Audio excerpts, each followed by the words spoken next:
Hey kids, this is Pulse Ray Vision coming to you live from Cuatro Cinco Studios in my mom's basement. Just checking in today. There's a couple of things I wanted to highlight about our community and where we're going, and also give you some updates on the evil address scrape and roll, which is completely blown the rewards out of the water, like almost doubled them already. It's it's bananas, and we'll cover that. I'm going to put this link to join, like I always do, on X and in our Telegram group, and I'll be right back after these videos.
Nova is here, he's the leader of Alpha, leading the charge.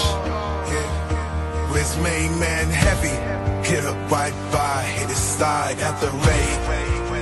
Together they fight, guards their corner, rich and valor, fighting for good. They refuse to back down in this war for justice. They wear the crown. Nova and Heavy Hitter, they rise from the dust. For the cause, they never back down. With Big Boy Leroy, his feet firmly underground. In the face of danger, they fight through it all. Champions of hope, they rise to the top.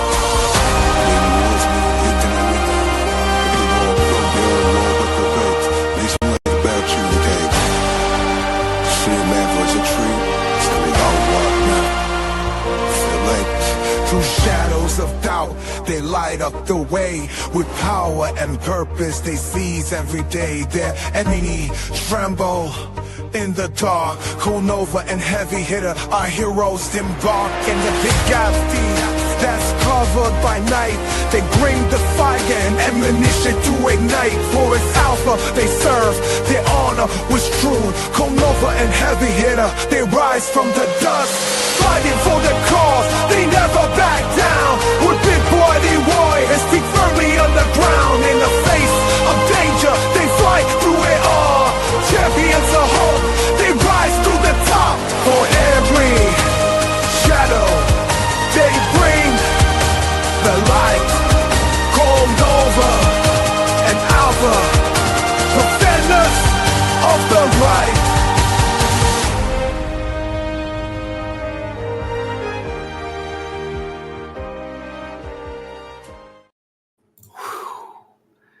Oh my gosh, Hex T. Armstrong jumped in here with an ahoy. That was just an evening serve. Ted Nelson, good to see you. So Ted Nelson actually jumped in an hour ago. I was going to go live and then ended up with some errands and some busy work that I had to get done. I would like to show off this sweet pickleball shirt to you guys. You'll never guess who gave me the shirt. Anyways, yeah, it's been a crazy week. Link to join, as always, as I said at the beginning, is on X and in our Telegram. And our Telegram, if you guys are not in our Telegram, let's see here, t.me /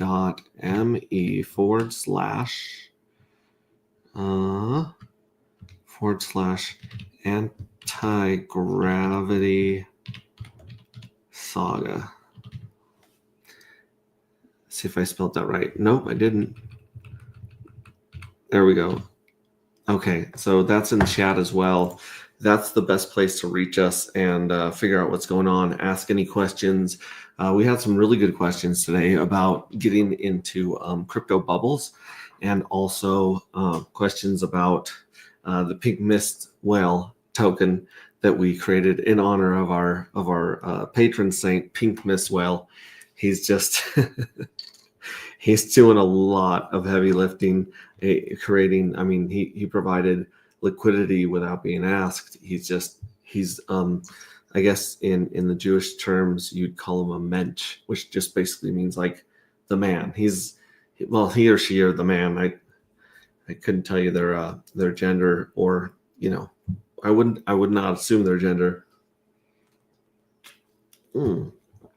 But they, them are amazing, and they're part of what makes this community so just special, just different. Like our stuff just is different than a lot of crypto. I hope you slept well last night. Sorry for dragging out the stream last night. No, not at all. Like, if it weren't for you, I would have kept like blabbering until I was incoherent, because that sleepy tea kicked in, and I probably would have just played music all night long and just got a little bit goofier and goofier. So thank you so much for joining me, Hex T. Armstrong. Again, he's another person that mentioned the vibe in our community is different than others, because we're more than just a token. We're more than just buy low, sell high. We're more than just number go up. Like we have those components to the Anti-Gravity Project as well. But there's this beauty of seeing people share their passion and their art, which, I mean, I can get to that right now. Yeah, I'm blown away by the reviews of the book. I'm blown away by the J1 and J2 and J3 art. Like, I mean, well, J1, okay, I'm blown away by that because it's like our team's creation. But yeah, J2, J3, and J4 is going to be insane. We do have to figure out a good way to promote it on Twitter and still keep track of all the votes and likes and stuff, because the retweets and the likes, it was really difficult to like tie everything in. And we also ended up with like a 2-minute movie or video as our winner. So we got to figure out what to do with that and how to add that to the metadata for the minting of Journey 3. Journey 3 is going to be insane, totally insane. We had Journey 1 where 116,000 dark matter were minted. So over 1/10 of the supply was minted. Some of that went to the treasury, or sorry, most of it went to the treasury, and some of it went to the lottery. And so that was a good start. Like, that was a good kickoff where I think we had close to 8% locked up in the treasury at that point. And then the next Journey 2, we beat that number with 121,000, I want to say, mints. And so that brought the treasury up to 18% of the supply. And I thought obviously we got to go down. There's less tokens on the market. The evil address went from 67,000 to 60,000. Now it's going down to 54,000. So, I mean, that's a difference of 20,000 fuel cells minted and supply taken off the market. So I thought to myself, I mean, like, the whales have been minting heavy in 1 and 2. I think that they'll also mint heavy in 3 and 4 as well, because of this insane button that was hacked by the collective. The first thing the collective did was hack the button to mint the evil fuel cells for him, and that really it irritated him. It kind of like irritated is a good word. He was not a fan of it. He felt like we were questioning his honor. Like he's like, it's a smart contract, so of course it's going to mint what its schedule says. But people love to have control. They love to hit buttons on the internet. So the collective hacked that, and now you can do that. They recently hacked. It took them several attempts. There's a few streams that were a little hectic and a little stressful, but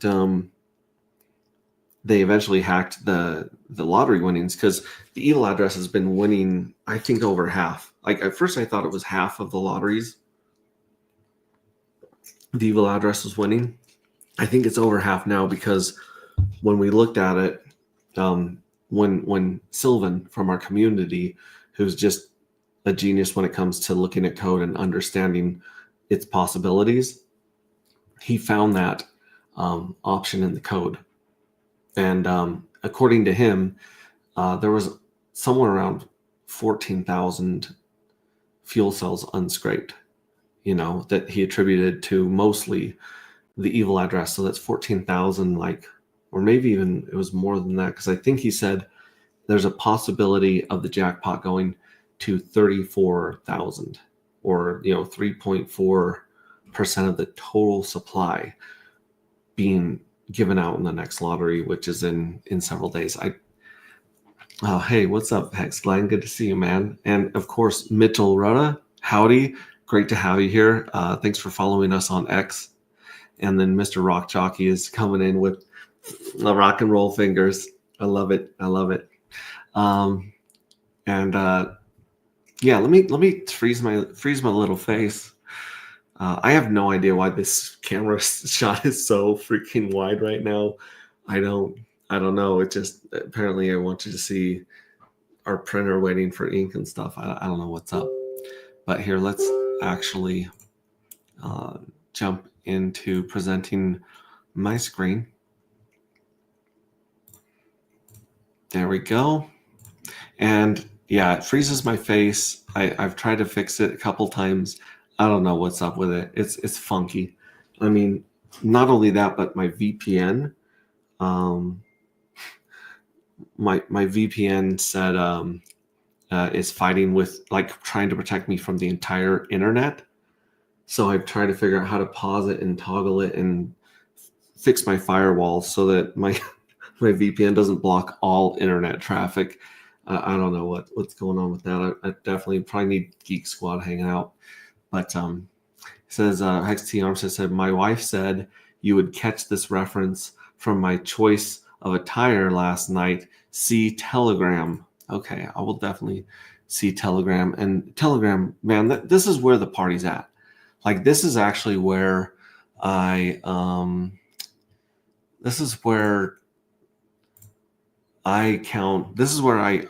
keep gauge of our community. Not so much on Twitter, because I've been in there for a while, but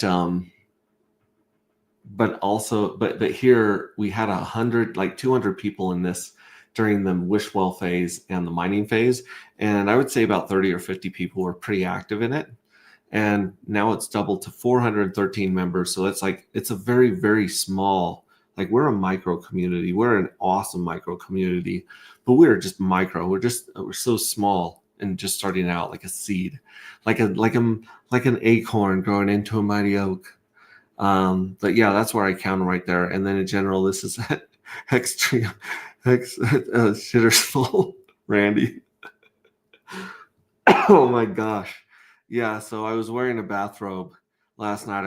I didn't have a nip slip like Randy here, but I was jumping out of the hot tub last night to do my stream. It turned out to be a 4-hour stream, which is not intended, but sometimes stuff just goes crazy. Memes, of course, as well. Look at this. This is pretty sweet. Me after I win tokens. That's just adorable.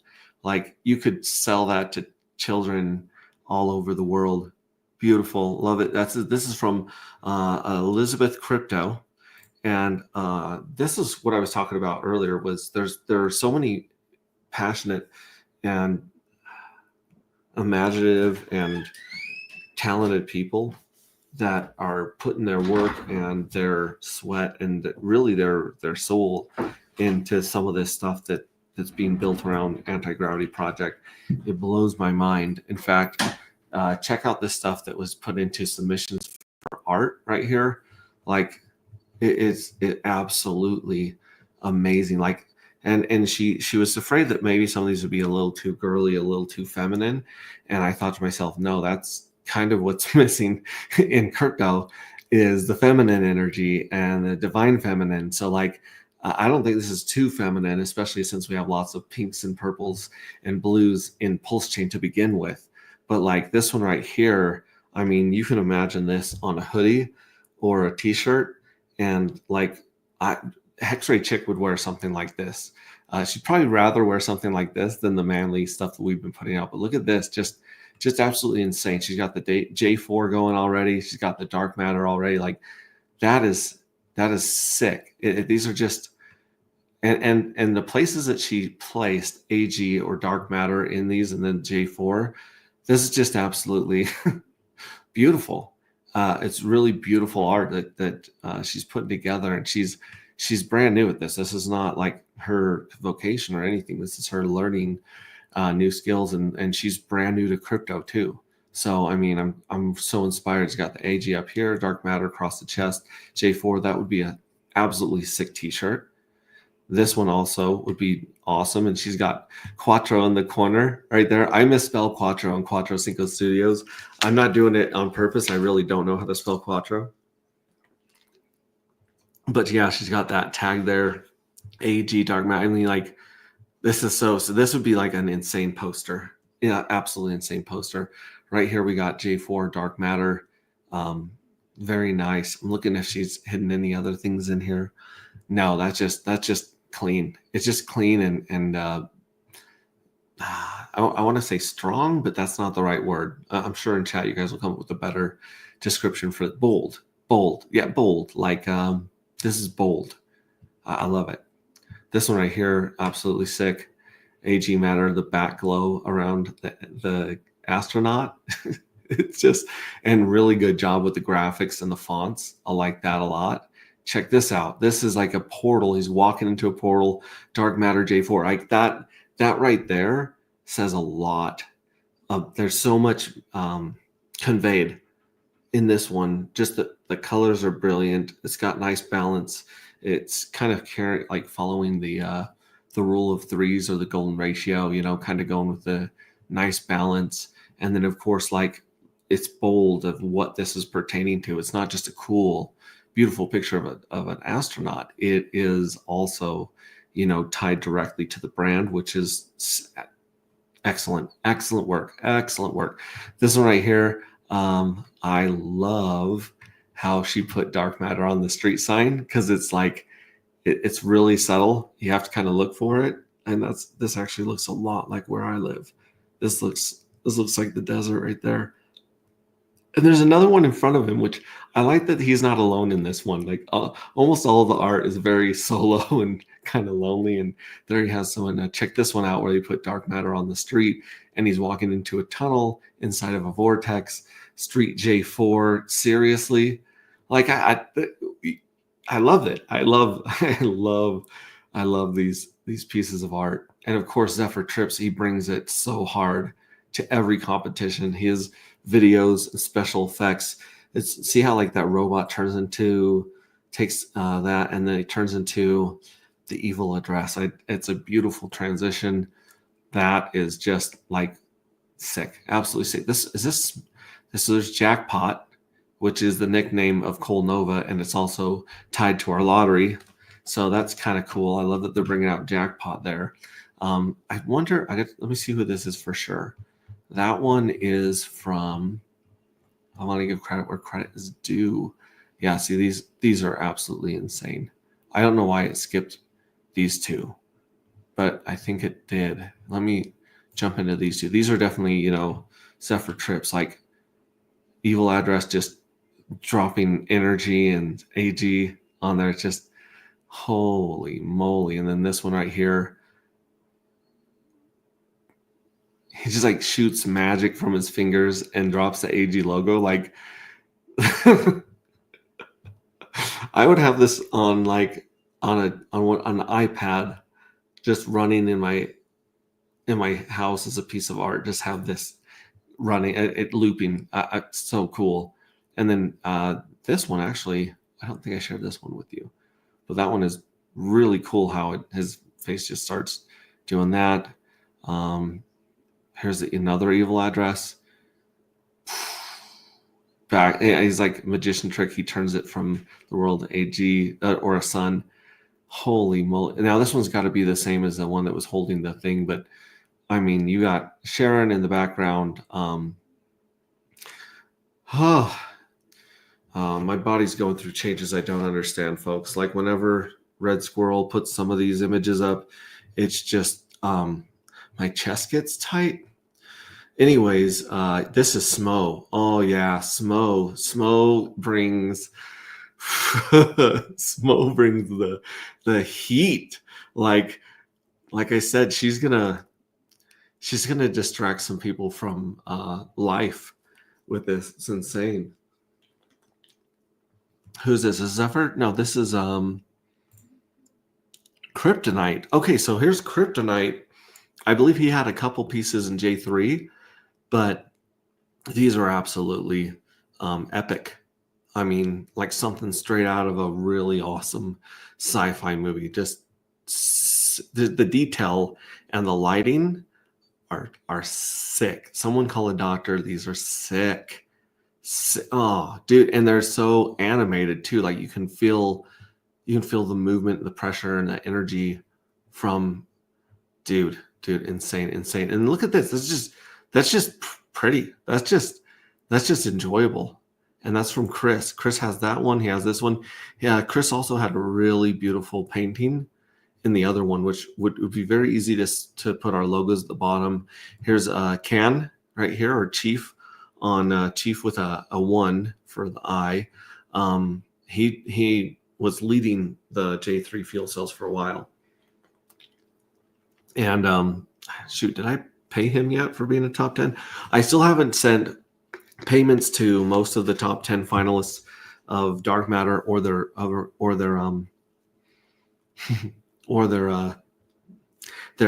collective points.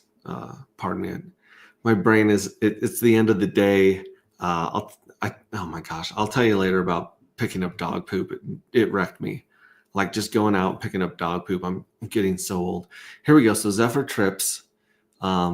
Check this out. This is Zephyr Trips and Red Squirrel and Cape Figure with I believe this is the one that is a whole full-blown song about the evil address, which is just, yep. I'll be stealing from you in the dead of night. Oh, Nova, you fool, give up this fight.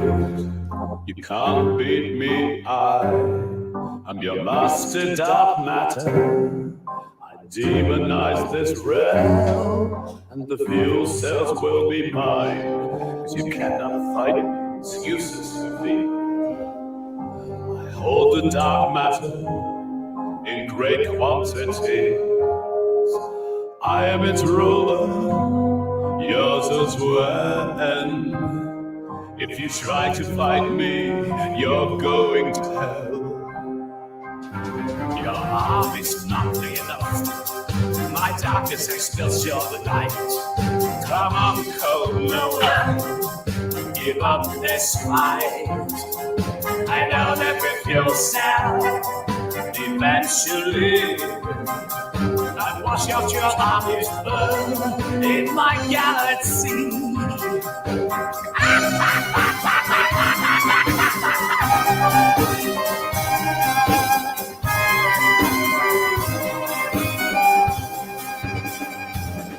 I cannot be beaten, I will not wane. I'll sip on your blood like it was champagne. I am dark matter, and I wait for you in the dark to seize your last breath and put out your spark.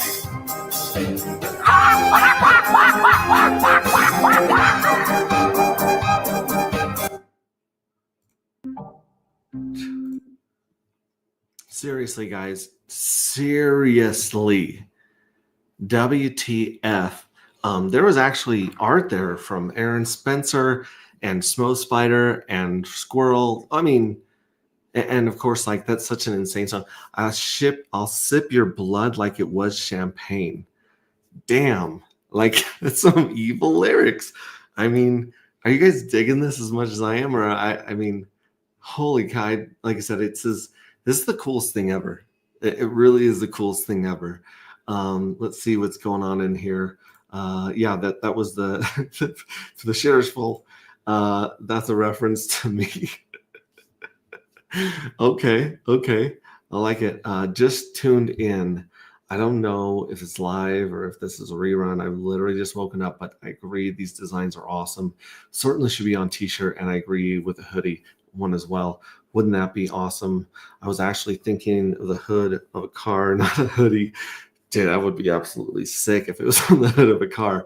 And of course, Kate Figord, like, I went back and forth with them about that song with the Evil Address, because we've had the Evil Address break into stream, and it sounds somewhere, the voice is somewhere between Optimus Prime and just,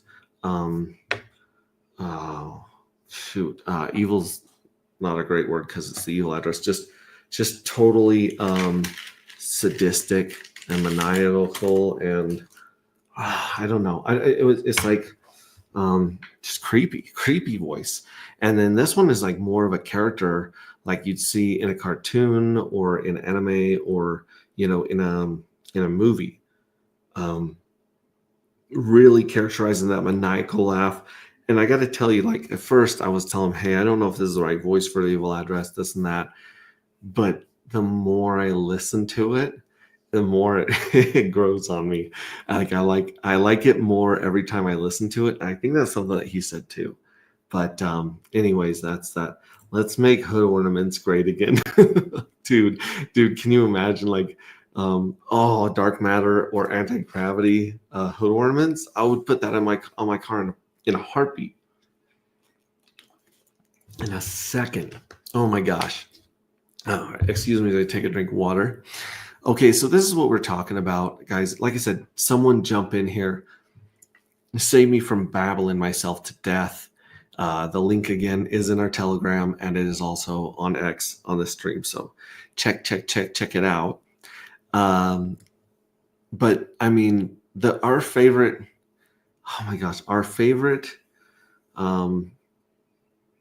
website in the entire world is agproject.io, because agproject.io and XYZ, as you can see down here in the corner, like, if one of them's giving you a problem, try the other one. They both go to the same place. They're both our official ones. If you have any question if you're on the right website or not, reach out in our Telegram, and we'll tell you for sure if you're on the right website, so you don't, get your coins, send your coins to the wrong address. But the beautiful thing here is this is the place where you go to mint your dark matter tokens. See, my dark matter balance up here is 3.26, I'm sorry. So I can mint 3 fuel cells. It takes 1 full dark token to mint 1 fuel cell. And this is where we do it. But the window only opens every 33 days. So there's 11-day window where you can mint the fuel cells of this journey. And then there's a 33 day journey of the lottery payouts and contests and just hanging out as a group, having a lot of fun. I think before that 11-day window opens up again for the next journey. So there's a limited time to mint each one of the 33 pieces of art that are coming from our community. And this NFT is way more than just a JPEG. It or maybe Flash video on this last one. this NFT is also a lottery ticket, and it's also a piggy bank. And you guys I sound like Ron Popeil up here for you guys that remember Ron Popeil. I can scramble an egg inside its shell, but wait, there's more. No, I'm not kidding. This project has a ridiculous amount of stuff in it, like not just tokenomics, but the book, the art, the community. I mean, it goes deep. This is not just a rabbit hole you can go down. This is a network of rabbit holes that people are finding and being like, what in the hell are you guys making over here? And I love it. I love every bit of it. So once you mint this, there's a tab up here called Tools. And you click Tools. That's going to open the beta site right here, which has the lottery, the treasury, the evil address, the vaporize tab. So these 4 things are all kind of their own thing. We kind of, we'll talk about that later. But basically you hit lottery here. Let's refresh it. So this is the bananas thing. The jackpot balance used to be $14,000. Like that used to be the giveaway. It is almost doubled. And according to Sealy or Sylvan in our Telegram and in our community, the creator of Carpe Diem, which is also a phenomenal project with the way its tokenomics work. I mean, check that. That one is a pension. It's literal retirement pension. And I love the way he set it up. That's neither here nor there. The 4-hour stream, we talked about that quite a bit. But this right here, I mean, he said this could go up to like 34,000. It blows my mind. It's blowing my mind that we were able to scrape. Because here's the deal: if you win the lottery, this button will become solid purple. This scrape button will be solid purple. See, right now it's kind of translucent. Well, it becomes purple and opaque right here. And I'll show you this button on the evil address. But basically, you can scrape whatever lottery winnings you got, and it'll show your dark matter you won here and how many of your fuel cells won the lottery right down here in this by the cup. So you just hit scrape and then you pay a fee. You can only scrape 50 at a time, which you'll see on the evil address. But when you scrape them, they immediately or automatically show back up in your wallet. So now you have extra dark you've minted. You've already said goodbye to your dark for a matter of years probably, and you say, I believe in this project long term and I want to play the lottery, and I also want to get yield from this treasury. Like there's 18% of the total supply already locked in the treasury after 2 mintings. So imagine how fat that treasury is going to be in the next few journeys. Like that treasury is going to dwarf all the other addresses. Right now, the evil address still has over half of the supply in its smart contract, and over half the supply is set to mint and go into the treasury and the lottery. And that's not really fair because it's hoarding all the dark. There's only 1 million ever. Well, I take that back. There's 500 less than 1 million. Because 500 have already been burnt.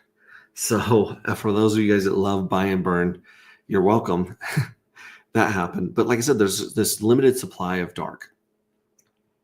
And the evil address is just hoarding all this, which on one hand, that's awesome because he's soaking up circulating supply like we're seeing Richard Hart do right now.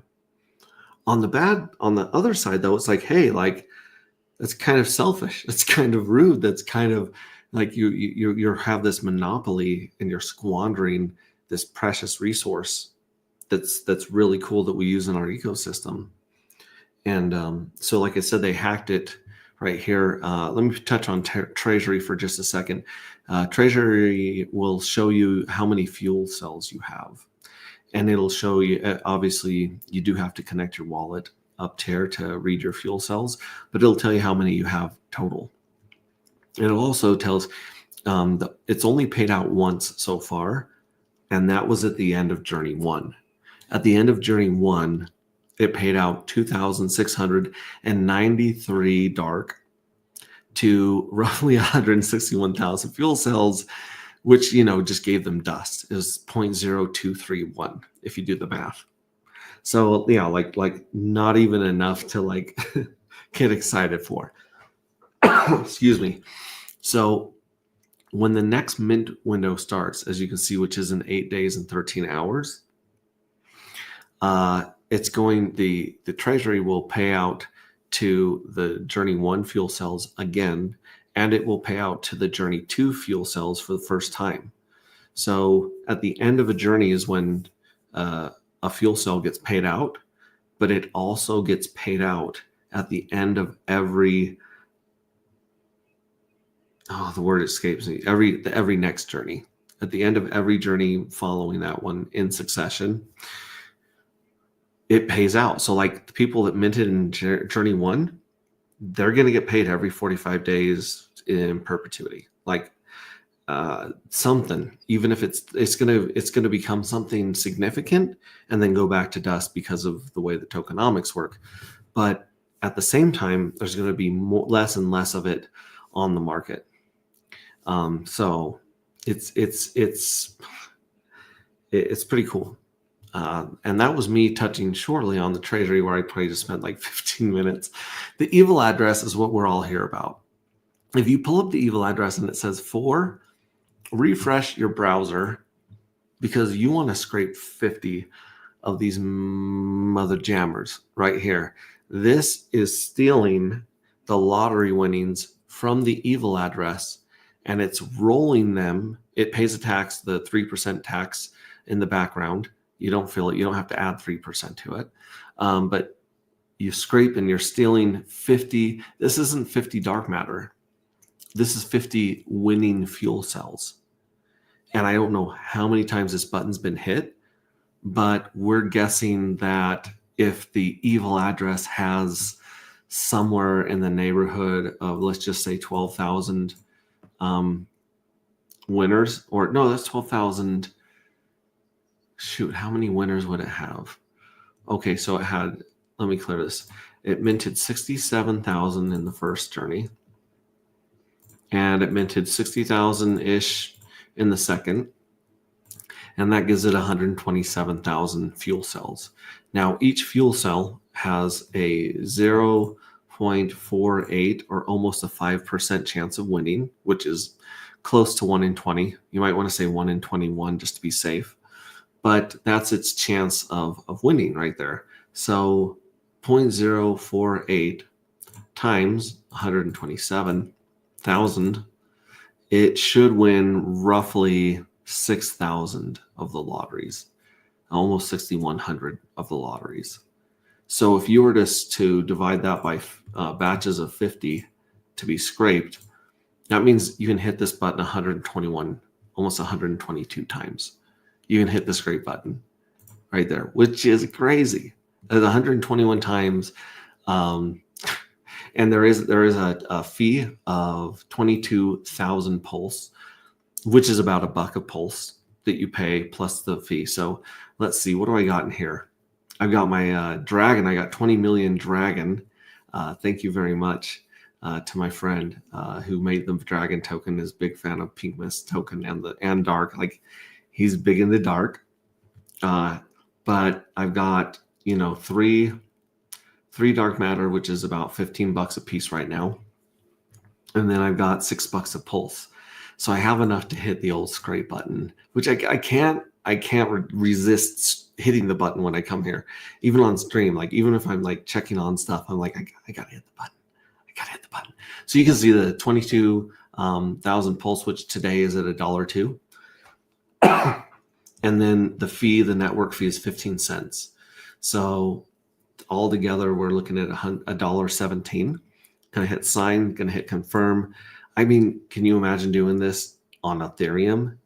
Dude, it would be like $600 per scrape. It would be something insane on Ethereum, especially when they get, busy and congested. Not that Pulse Chain doesn't get congested and costs a little more, but it's not, it reminds me of the old days of Ethereum when it was super cheap. And then there's our jingle from Rabby. And we're going to see a little notice pop up at the top of the screen. Evil scrape successful. So now, if we go back to the lottery screen, and we look at this jackpot, don't look at this jackpot down here because it's not correct. This one right here, 27,495. So it goes up by around 180 to 210. It goes up to by about 200 every time someone clicks that button. And I don't know, eventually that button's, not going to work because we've stolen and scraped all of the evil addresses tokens. But for now, okay, I'm not gonna hit. I'm gonna let it get. We have 8 days to steal the rest of the evil addresses, lottery winnings, and roll them forward. So I want to let some of you guys hit this button if you guys want to, but it's insane. It's bananas. Bananas. That's our favorite word around here. We've been listening to way too much Joe Rogan podcast. Let me check the green room, see if anyone's here ready to party. Nope, just this frozen happy guy over here. And Hex T. Armstrong's. I left up his comment of let's make Norman's great again. But is it Evil's real voice? You know what? I don't know what the Evil's real voice is. I assume it's closer to the maniacal and evil voice we've heard on stream and other people's stream. But, it could be that same voice from the song. Thank you for the kind words, Max. Love you, brother. Love you too, Gabe. I'm a little delayed because I'm feeling a little groggy. I'm watching this on my TV as well as opening my phone and posting this comment. You're the man. I didn't win this lottery. This is the reason why I held back some dark so I can enter again on the next one. Oh, smart man, smart man. I mean, granted, if you win the lottery, you can mint some more. But then again, it's a lottery. Not everyone wins. And sometimes people with 1 or 2 NFTs win. It's random. And then Hex T Money says house money. True, house money. Hey y'all, what's up, John from Crypto Compassion? How are you doing? I really appreciated the stream. If you guys go watch the King and Queen Pooey stream from Saturday, he has KRJ or KJR, KJR. I think it's KRJ. KRJ Crypto does TA, and he's a fan of dark matter, and he's been showing some of the pressure building up on dark matter, and I've got some cool stuff to show you on the charts as well regarding prices as everything is burning and melting around us. Yeah, good evening all. Good evening, Cape Figure. Good evening, Crypto Cap 46. KRJ. So it is KRJ. KRJ Crypto is who does the TA on Saturday for the shit show. So tune into that one. And if they cover one of your favorite tokens, what I like to do when they mention dark, when they talk about dark, is I'll post the link in Twitter and I'll post the minute mark where they're talking about my token. And then of course I tag KRJ and the shit show and send that out there so people can see what other people out that are not founders think about the token, which is kind of cool to have some objective, somewhat biased, but mostly objective feedback on there. So yeah, very, very cool. Let's continue on this journey. This is very interesting. Pink Miss Well dropped $400,000 of liquidity with the dark and hex pair. Let me repeat that. $400,000 of liquidity on the dark and hex pair. That is the biggest vote of confidence and such an honor, I can't even put it into words what that kind of support and confidence, vote of confidence means. And he's down about $120,000 right now in impermanent loss. And what's happened is he's actually gaining in hex over time and losing a little bit of his dark. And as you can see, the price has gone from about $20 6 days ago, 1, 2, 3, 4, 8 days ago. So it's been up for 8 days. Went from about 21 bucks, bounced up here close to 22. And then as people have been just nuking themselves with Hex and Pulse, it just, Hart's Law, it goes both ways, folks. So Hart's Law just pulled us all the way down to like people were buying this for less than 13 bucks. Like that is insane. That's so insane. People just picking up dark for 12 bucks, 13 bucks.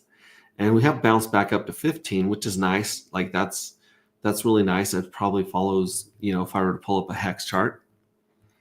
Yep. See Hex chart, 3 bloody candles down, 2 bumping up right there. Not bad. So it's you can see Hart Laws in effect right here. Here's the kicker. When you price dark in Hex instead of the dollar, that's another story right there. Mr. Ruler coming in here. And again, this is, Pink Mist Whale is now up 6.7% in Hex over his dark. So he's gained 6.7% difference between dark and Hex. So he's actually earning more Hex. And at the same time, his dark tokens are hanging in there. Very cool. Very interesting to see when you flip these charts and you start, because that was the thing back in the day, was we were told by people like Andreas Antonopoulos and what's that squeaky clean dude's Trace Mayer back in the day. We were told, quit looking at the dollar price and start looking at the Bitcoin amount. So we were stacking sats and buying as many Bitcoin as we could back then at different prices, which was great advice back in the day.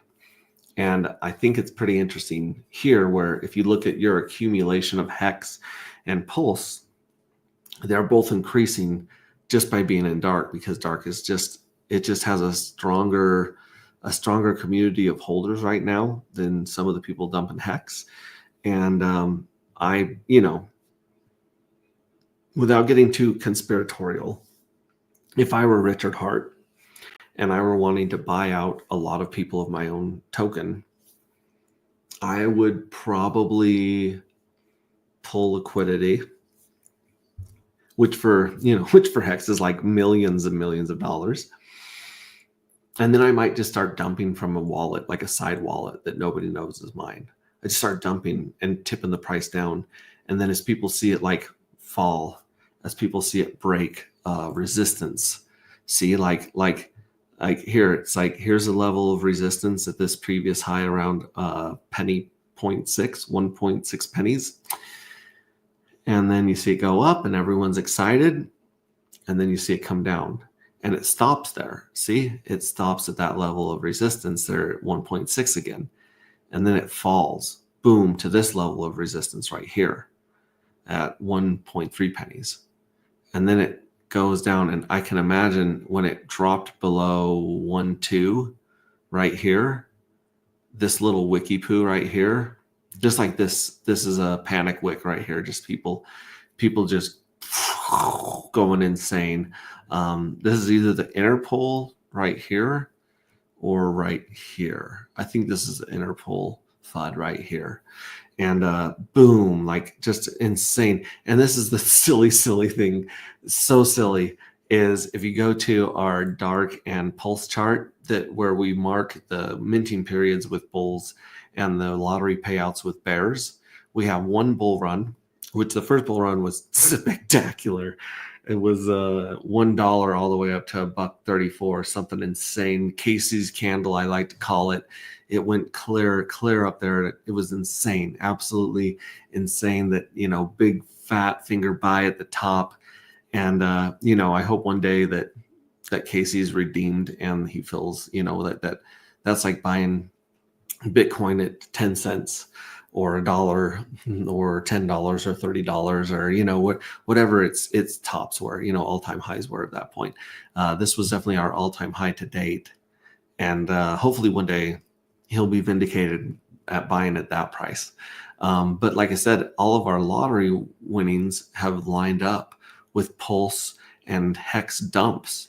Like it's eerie how they're lining up. Like one was the Interpol FUD. One was the Ulti. So here's the Interpol FUD right here. Here's the Ulti dump right here, where a bunch of people ran out and quit doing Ulti. This is where Hexwell dumped a whole bunch right here. That big hammer candle right there with the bear. And then you got our minting phase, which was during the pump of Hex, which is kind of crazy. It didn't last during the entire bull phase. Like it died about 4 candles early from continuing up to see if we could break 134. And this was, I can't even remember what some of this stuff was. Like at this point, you guys probably remember better than me, but FUD dump, FUD dump, FUD dump. Like it's eerie how close our 11-day payouts are lining up with insanity in the market. And so now we have this little bounce, like Hex has this little bounce. This is the last dump of a bunch of whales that were not happy about the fact they weren't getting all the yield to dump on us anymore. I'm okay with that. And then a little bump. So what in the world is going to happen on the 24th of February or 25th? I'm usually a day off on these bear heads. But yeah, let's see. There's 8 days. 1, 2, 3, 4, 5, 6, 8. Okay, it might be the 25th. So the 24th or 25th, I'm sure you guys have the answer of when this is going to get paid out. But this thing is going to be huge. This is going to be the biggest payout of dark ever right here because of stealing the evil addresses lottery winnings and dumping them into this jackpot. This jackpot is insane. Even this jackpot, which was 6 times bigger than the first one. So it goes 1x, 3x, 6x, 10%, 30%, 60%. That's how the lottery is broken up. So the lottery pays out 10% of its holdings the first giveaway, pays out 30% of its holdings the second giveaway, and pays out 60%. And as you can see, as people were dumping this, they were already front running the mint for Journey 2 because they'd seen the game work, and they'd understand that, hey, there's only 1 million of these tokens going around. And if we mint, we may end up with more than 1 token back inside of our fuel cell if we don't vaporize it. And so boom, boom, boom. I don't know how much of that sell pressure is going to hit the market. I don't know if the market's going to be just slamming down anyways. But I don't know. Like if you look at the bulls, in fact, I should probably move the bull to the top, but then you wouldn't see the bull over here. Either way, you can see like I'm sure someone's going to draw a TA graph of just the bulls and the bears, and they're going to have some crazy timing. Like it shows this pattern, but this is insane. All bets are off. No one knows how low this could go. Nobody knows what our liquidity is going to be as people try to front run this event, or if the market is just melting. Like it's been melting for a long time here. If the market's melting, if there's low liquidity, I'm not even going to guess how low this could go. It started at $1. Excuse me. It started at $1. It went to 134, and the lowest that it's been since 134 is, I think it was 12.12. It was like 12.12. It's hard to see on this chart because I believe it happened on the SolidX chart. But yeah, people were sniping that stuff like a sniper, like the Pink Mistwell. Pink Mistwell during this part right here, this crash, Pink Mistwell was buying $20,000 and $10,000 market buys just off people, just sniping, just accumulating like crazy. And as you can tell, not a bad place of accumulation so far. I know there's a lot of people that are going to hope for like $4, $5 dark right here. I think too many people know about the project now and are watching for a really good entry. I don't know how low it could go. I'm just saying at a certain point, at a certain point, every LP provider, whether it's, Richard Hart, the OA, Firewell, Randy Hilarski, you name it. Whoever's stepping up and providing liquidity, there's a point where they think to themselves, why am I just providing, exit liquidity? Why am I paying people to dump on me, right? And so there comes a point where enough is enough, and the whales or the LP guys just pull the chair out from under people. And then, then they're selling the price against themselves, and who knows how low it could go. But then at the same time, those same whales, they've got a lot of dry powder, like what you and I would consider life-changing money. That's what these whales play with. They play with hundreds of thousands and millions of dollars when they're going in and out of a project. So I'm just saying, I think there's enough people that are going to watch this. I know that Randy Hilarski watches the ratio between between Solid X and Dark, because they were kind of at parity for a while, and when Dark took this big old dump right here, or maybe it was this one right here, he was like, man, I'm going to switch a bunch of my Dark. Oh, sorry. Let me go back. When Solid X went down really hard because of Hart's Law and its liquidity tied to the Ink token and Pulse and everything like that. Randy was like, dude, this is cheap Solid X. And he took some profits and went and picked up a nice bag of Solid X before it came back up. And I smooth move. I love it. Like, that's good game. Like, I gotta respect the pump. I gotta respect buying the dip at the right time. I respect the hell out of it. And so, there's people watching if this were to fall really low below Solid X, you might have the whales coming in that are in Solid X and have been watching Dark. You might have them coming over and be like, hey, that is some cheap Dark. Like, I can't say no to that Dark. Same way I can't say no to this damn scrape button right here. I can't clicking it. Anyways, apologize. So back to here, no idea how low or high, and who the hell knows when Richard is going to quit accumulating. Like, if you look at this chart in Hex, look at this chart in Hex. See, it does the same bounce on this penny floor right here, just above a penny. Like, here's a penny right here. There's a penny right there. Oh, it's sorry about this 999. Yeah, so here's the penny, and look at it bouncing. See how it's bouncing almost like, I don't know, someone super fucking rich is like gobbling it up and sniping it like the Pink Mist well, like maybe Richard Hart, maybe his friends, maybe some of his daughter addresses are just devouring this right here. This seems to be, look at this, even back here. Like, it went down here to, that didn't even hit a penny. So like, every time it gets near a penny, or like here where it stabbed through and here where it stabbed through, you're seeing these huge look, there's $10 million of liquidity here. Do you know how much money it takes to move this chart, to bounce this chart? Hundreds of thousands of dollars is my guess. I don't know. I bet you if we had Crispy Man or Sloth in here, they would be able to tell you the exact mathematical formula, squared or cubed, of what it is. But basically, there is an entity or a group of entities that is defending this level. Now they might not. They might pull a bunch of this 10 million liquidity and let people fall on their swords. But for now, it looks like this is where the big boys are nom, just chomping this shit up.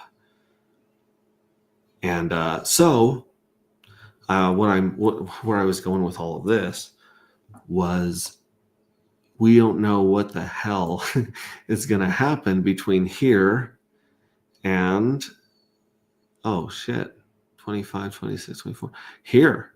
So here, right here is, the next lottery right here, so what's going to happen between here and here? We could get a pump like this. We could get a dump like this right here, all the way back down to a penny. Tap a penny, bounce up, tap a penny, bounce up. Like, I don't know, man. Like, so it's interesting when you have Hart's Law tying all this liquidity together. What the market's going to do, which is completely out of our control, and what the wells are going to do, which is completely out of our control, and come up with our very own game plan. And like this title says, believe in something.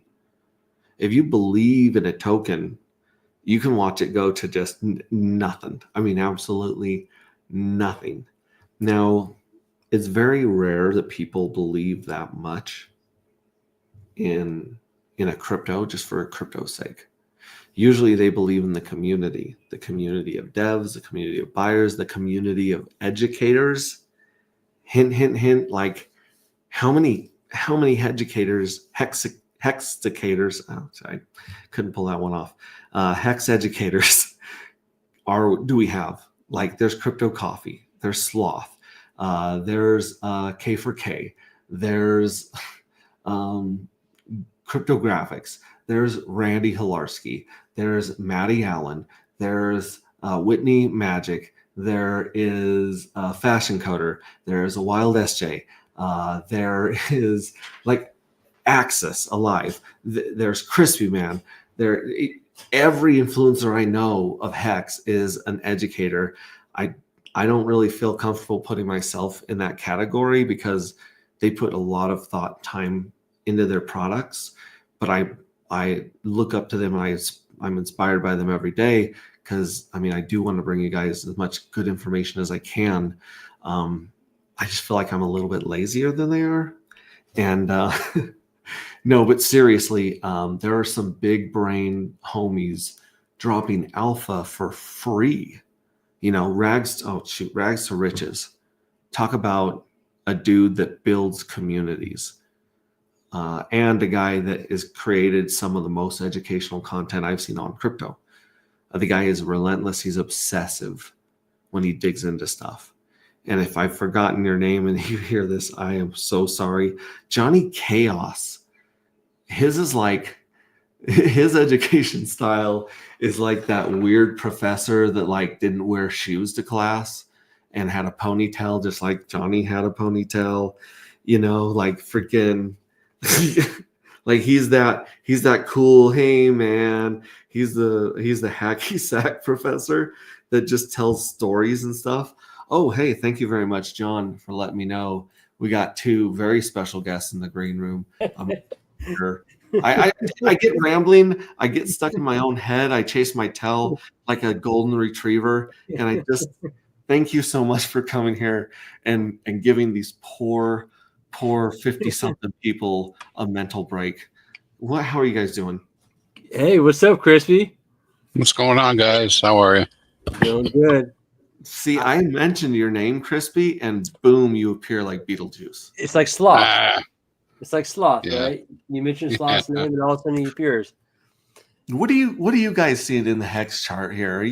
Am I onto something when I talk about the liquidity being pulled and some of the whales letting people fall on their swords, or is this just a narrative that I'm saying because I want it? I'm hoping it doesn't break this level.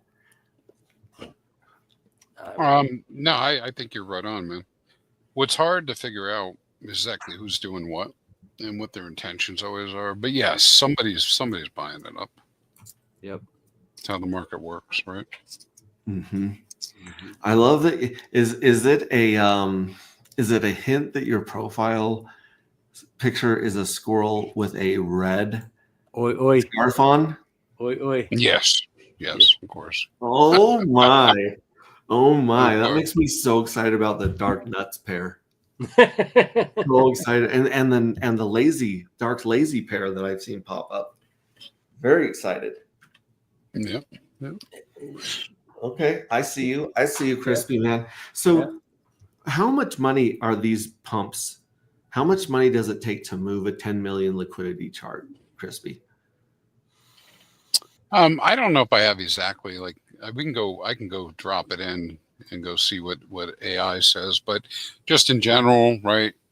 I mean, you know that it takes a lot, right? If you get what the 4x from doubling the pool or having one side of the pool. So depending on the percentages, yeah, we can figure that out probably, but it's going to be a lot, right?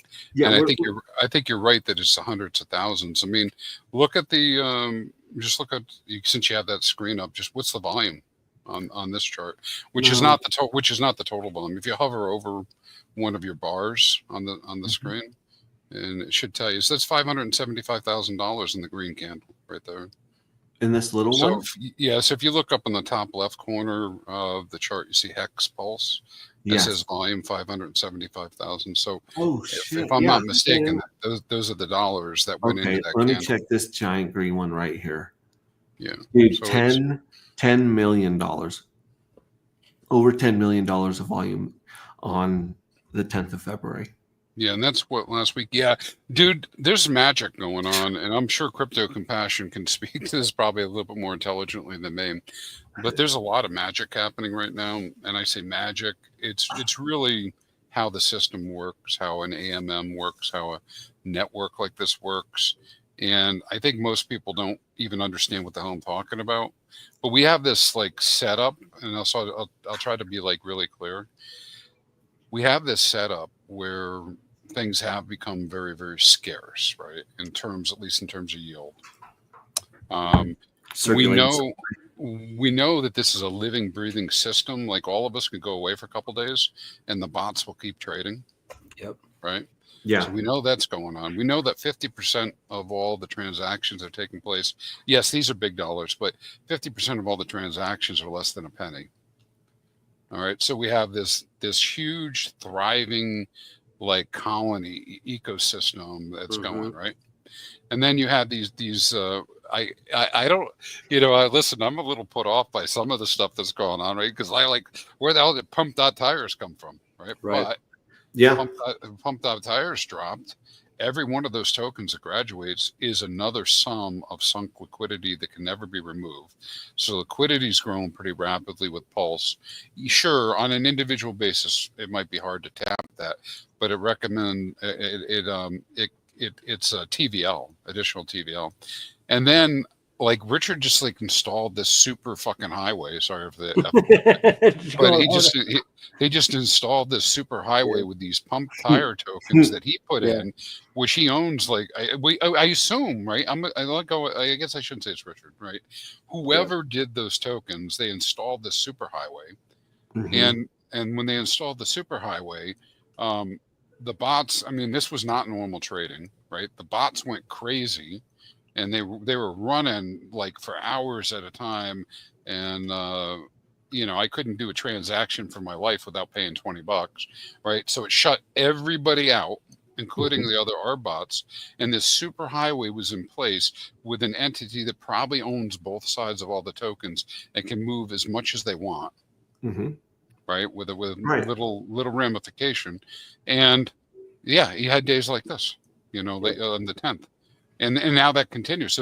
So you can turn that super highway on. Now the rest of us get to watch all the traffic go by, right? While this is happening, and then when the traffic stops, we can go get back on the road. But it's pretty interesting what's happening. It is like magic for sure, right? Right, but I mean, like, put yourselves in the shoes of a multimillionaire. If I was going to move a bunch of money into an ecosystem, I would try to close all the doors and avoid being exit liquidity as much as possible. I would want as much control over the LP and the inlets and outlets of my balloon, right? Yeah. So I don't, it's not that I guess I'm saying I totally respect and understand the way that money was moved in with pumped out tires. Oh yeah. Yeah. Yeah. Oh, I dude. mean, On top of that, yeah. you see some. You wouldn't see the APRs to be looking at it the way I look at it, but in my tool set that I'm looking at, we're seeing pools with like for days, 200% APR, thousands of percent APR. You know who was earning those rewards? Whoever had those tokens. Who had those tokens? Don't know. Yeah. Don't Good know. guess. Don't Good know. guess. Yep. Yeah. This is Yeah. one of the if you guys are hunger and thirst for data, Crispy Man will drown your ass. He will give you so much data, your head is just swimming in stuff. Like this is his site, hexfire.io, and he has some charts and stuff on here that is just mind melting. Like I can touch the surface of some of these, but I kind of have to have someone like Crispy Man hold my hand, and it like a little kid at the zoo. I don't want to get lost, and so like take us through what do you think are some of the most interesting things on here with the graphs and charts? Well, yeah, at the surface level, you didn't have to pull this up, but thank you. No, I definitely do. You can need go to hit the give charts. props. I'll Okay. just show you something that I think was really interesting about this. Give this a moment to load because it's going to bring some data down. There are a couple big things. I haven't perused all these since the changes have happened, but if we go to let's see, it's loading in the background in the moment. So, but I want to see what our adoption rate has been. That'd be like a good one to look at. So text supply. Go to staker adoption. Let's check this out. You see some pretty interesting information with this right off the top. Look at that increase in stakers, man. Wow. Wait a second. Yeah. So this is like new stakers, like people that haven't, or They're- addresses that haven't staked till right there, and then it just hits this curb. Yeah. I mean, it hit the wall, right? Went straight up, vertical. Those are the OA addresses, right? Right. Primarily. Yep. I mean, there were a lot of follow-on, but I was like, oh my god, look at that! If you hit the ETH button, it'll show you the ETH numbers. They're going to look real similar. Or Oh maybe yeah, not. you got But, that pump right Well, there. I might be having a problem or a delay with it. Go back over to Pulse. That one's clear. But Okay. I mean, you can see it. But the two of them should be looking pretty similar. So Yeah. we have that. And then I don't think I have a holder chart on this one. If you go up to the top a little bit. What do you even call that? That's not a hockey stick. That's like a garden hoe. Yeah, dude. That's what- like Yeah.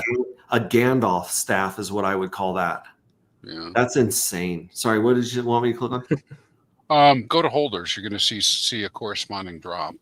Whoa.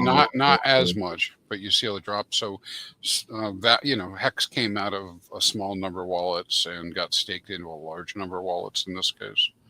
Oh, so Yeah. when you stake, this is like if I had 100,000 hex and I made a stake, it would take me off of this list because I wouldn't be holding hex anymore. I'd be holding T-shares. Yeah, if you evacuated all the Hex, yeah. Uh-huh.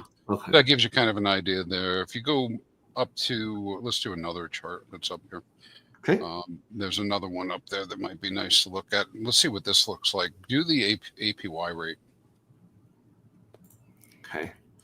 What the, just did what sorry, the fuck? just This fell off. looks. Yeah. You know the memes where the person's candle like burns through their computer Right. desk down into the floor. Yeah. That's what this looks like. Is that meme? Mhm. Now this particular chart, it bottoms out there at 20% because or whatever number that is, for whatever reason, I didn't think we'd ever go that low again. So I got to change this one. But we're down at average APY very low right now, right? Okay. Because everything got pretty much cut by 2/3, right? Is what we witnessed, which means that at any time it can go back up 1/3 or double. Yeah. If those 30-day stakes stuff. So there's been a lot of activity going on with this stuff. If you go to another chart towards the top, another one might be nice. Is look at total value locked. I haven't looked at that one. I bet your TVL went through the roof. Yeah, it's TVL. It just went right up there too. Throw some Wow. bananas in chat if you guys think this information is bananas. If you think these charts are just bananas, throw some bananas in the chat. Wow, the TVL, you're right. I didn't think about that as far as the total value locked on chain. It just spiked. Wow. And well, like, so this right here, this is 2022. This is when we hit 40, 50 cent hex right here, huh? Mm-hmm. And it's like, wow, it's recovered from 3 years ago. It hit the same levels it was hitting 3 years ago. Yep. Yep. And just went off the chart in terms of the amount of hex that's out there staked. It's all pretty cool, man. I mean, listen, it's I kind of jokingly said this, but it's kind of like hex has been rigged for battle. Mm-hmm. Right? Yeah. Meaning there's nothing anybody can possibly do, probably anyways, except for the OA, to mess with it. Once you truly get a hold of 90% of anything, whether it be a crypto or a stock, it doesn't take a lot of pressure. Like, you can put a finger on the scale and tip it. You know what I'm saying? Like Jeff Bezos and Amazon, or Musk and Tesla. Like, these guys know what they have, and they hold it pretty dear and close. And they most of the other big holders are friends and board member. Those people that they're like a circle of trust almost usually. And yeah, this banana. You know how in Jaws they say we're going to need a bigger boat. I in the back of my head I just heard we're going to need a bigger chart. Like, so it's just shooting off the chart. Yep.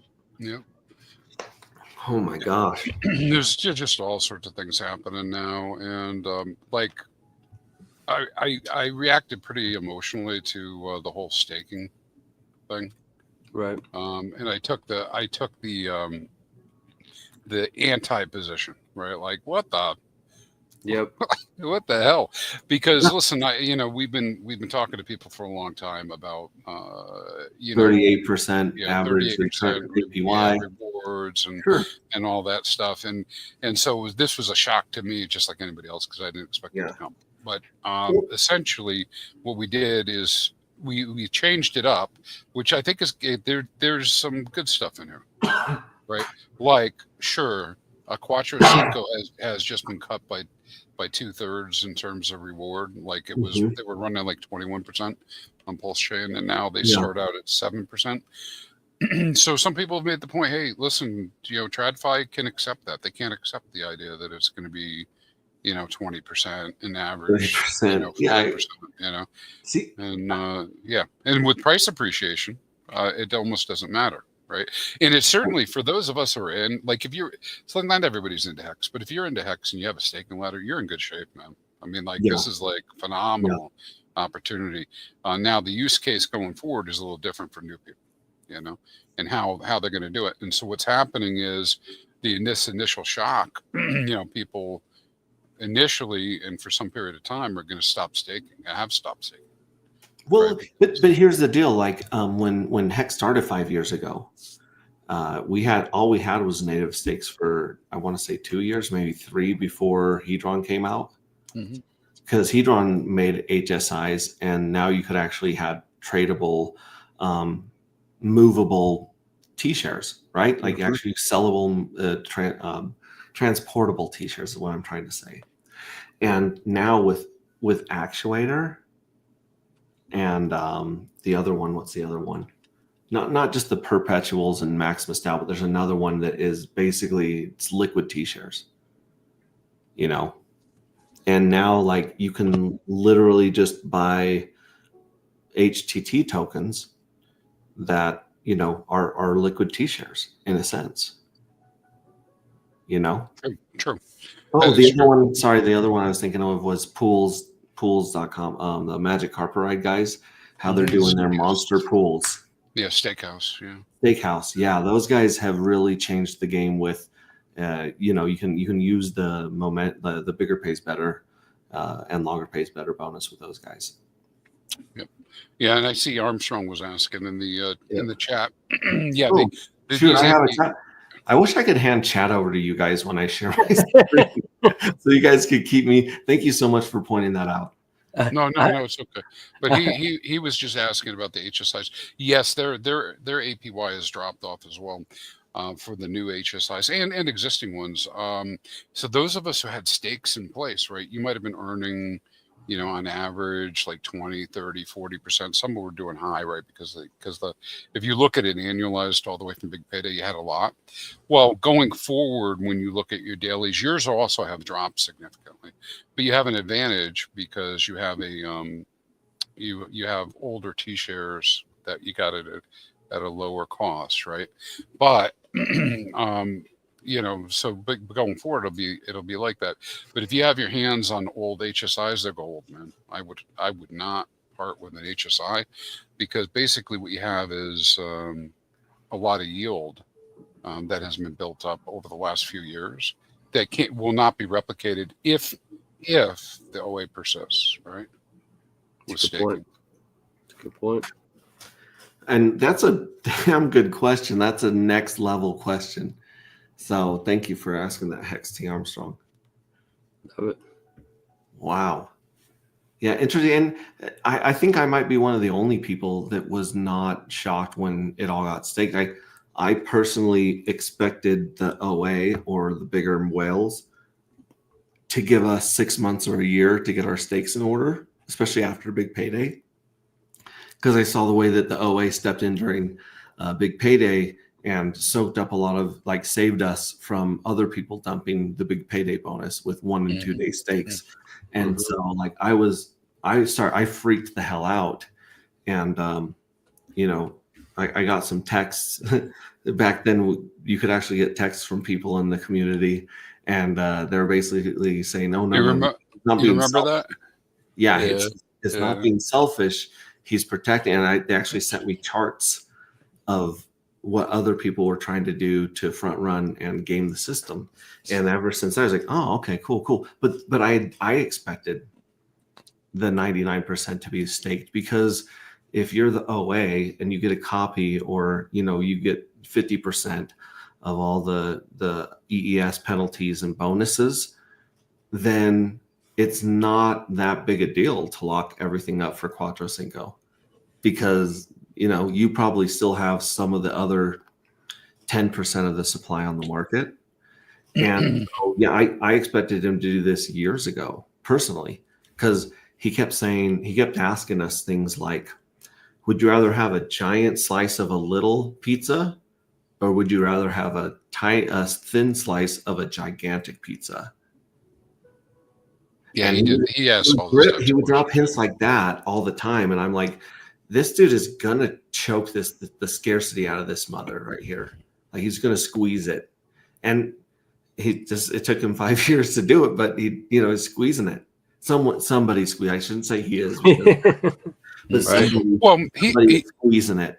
Yeah, he had also mentioned in one of his interviews one time that he thought that the APR was probably about 2 times too high. And so that kind of makes sense to me too, that this could go down. I think that the other thing people need to understand, and I'm doing some analysis tonight, is when I talk about being rigged for battle, I mean, whatever happens, right? Whether we see like huge increases in price or huge drops in price and people emergency end stake or whatever, his move essentially means this. The OA will receive 50% of any penalties, right, off the top, and 2/3 of the penalties that would have gone to users. Okay, so here's total hex and hex circulating supply by date. Were you hiding this one from us, Chris? No. That one is also dropping completely off the chart. Yeah, they're all a function of each other for sure. Yeah, it's pretty interesting stuff, huh? It's insane. It's insane to see things like this. This stuff only happens in crypto. You don't. If you see this in the stock market or in another country's market, it means like someone's dying, someone's in serious trouble, But anyways, it just, wow. If you guys have not gone to hexfire.io and you're not following Crispy Man, I highly encourage you to do so and get in on some of these stats and play around and just check it out, because there's, like I said, there's so much information here, and it's easy to digest visually, where a lot of us are just trying to like look at Dex Screener, right, or Dex Tools, and we're just trying to read the liquidity and read the chart. But this like gives you a really good 1,000-foot view of some crazy stuff happening right now. Good stuff. Yeah, thanks, Crispy Man. It really is. It gives you such a broader picture of the scope of what's going on, and yeah, it's a great site. Well, hey, thanks, Compassion. I appreciate that. It is so creepy and crazy, the changes and stuff. I'm convinced that the move is to continue to keep my ladder up. So I did Quattro Cinco this week. Okay. And man, listen, there's a lot of things we're involved in outside of just Hex now, but nevertheless, it's my number one. And I'm just like, if this persists, this situation continues, right? I want to own as many units as I can in the future. And so I'm not talking about going all in Quattro Cinco. I'm saying I have a ladder, and my ladder goes out 15 years, and I'm gonna have, Hex coming out 15 years. And I think that we're going to see a lot of fading of Hex over the next, we already seen it. We saw more of it. And I think we're going to see even more for the next year or so, until the market realizes that Hex is $1. Exactly. And they can be earning like you wouldn't believe into the future.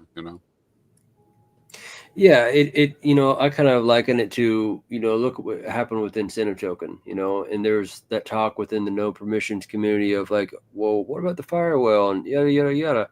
Well, maybe in units he doesn't get as much, but what if there's such a squeeze where the Incentive Token pops from whatever it is, $3, $4 up into, you know what I mean? And it's the same thing with Hex, where the dollar value goes up, but you're not getting as much yield, but you're getting maybe the same in dollar amount because the price has gone up so much. And like you said, Pulse Ray, where he's squeezing it, you know what I mean? Supply shock. Mm-hmm. I've been collecting that ink from launch, and now I can get no more unless I buy it. So if some sort of use case comes up where that thing moons, where are people going to get it? Yep. You're not going to get it from farm. Crispy, can you explain this when we got the Hex T-share rate speculative? So the red is what's happened. The blue is what is projected to happen based on stakes ending. Yeah, the one thing I'd say right away is ignore the tail on that, because that has to do with how I calculated without including the OA. And so it turns out weird at that very tail, because it never goes down. So I'm working on all these charts because my model's broke, because first I never thought that I needed to handle 100 billion. Yeah. And if you multiply 100 billion by 1,000,000, which is how many hearts you have, I ended up breaking a whole bunch of things, right? So I have that.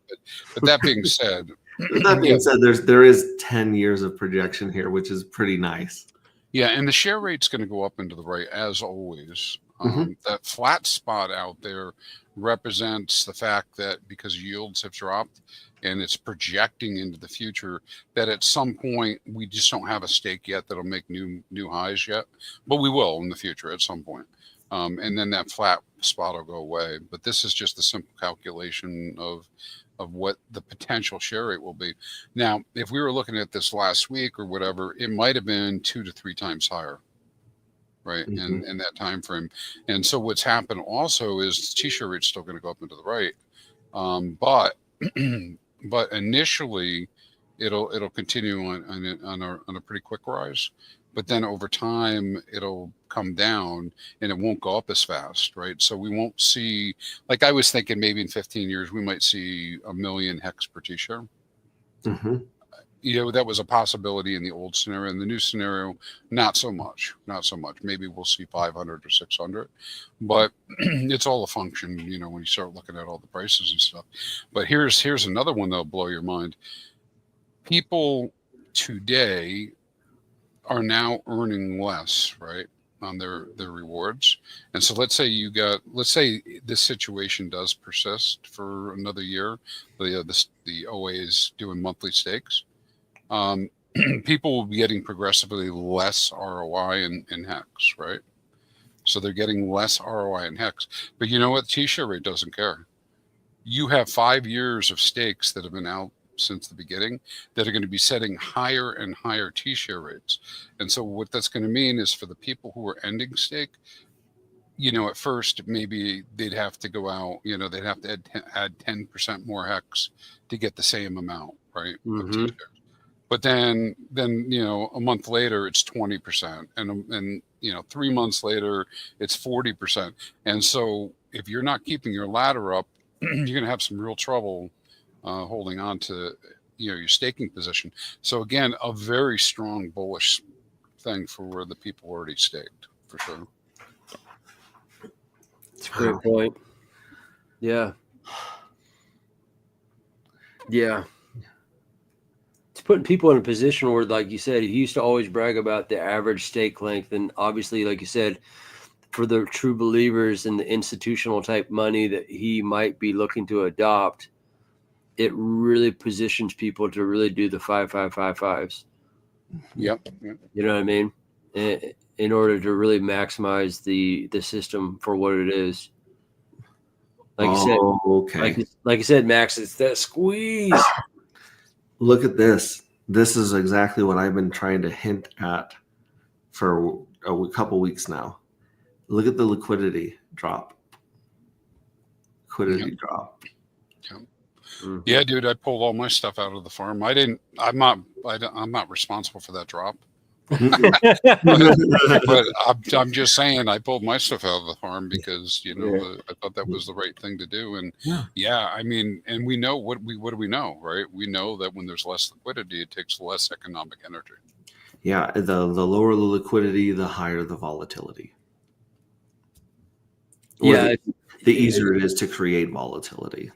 Exactly. It's like Richard's not streaming, but he's speaking really loud on the blockchain, and the tea leaves are being written for everyone to kind of see and follow the crumbs, you guys. Hansel and Gretel, Richard's doing something for sure. He's cooking. He's cooking. Look at the T-share pop. I know. It was crazy, man. If I didn't know any better, I'd think that whoever caused this was looking through your charts and they're like, watch this. Like, hold my beer. Yeah, hold my beer. Here we go. Boom. Boom. Oh my goodness. Now you are both people that I think understand tokenomics, pumpamentals, game theory. Like Crispy, you're always sitting with Matty Allen on his game theory podcast and dropping alpha and kind of like wargaming scenarios in your mind. And hey, what if this happened? Then this might happen. I would like to ask both of you, because I believe both of you have some of these little things we call fuel cells. Mm-hmm.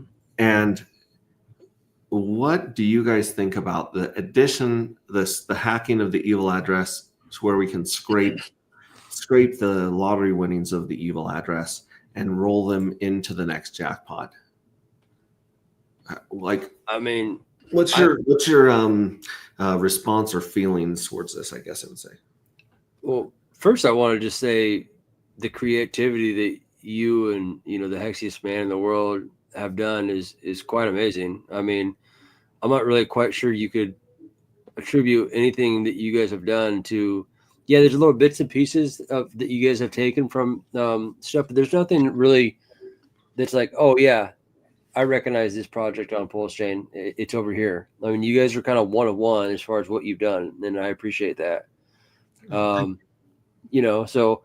I'm not really quite sure what's going to happen. Like you said, it's a weird anomaly that like so many events within the blockchain history have lined up with, your guys's, obviously party of the fuel cells being released. So that's crazy. I mean, like you said, whether it be the FUD events or what was that one thing that was on Ethereum that happened?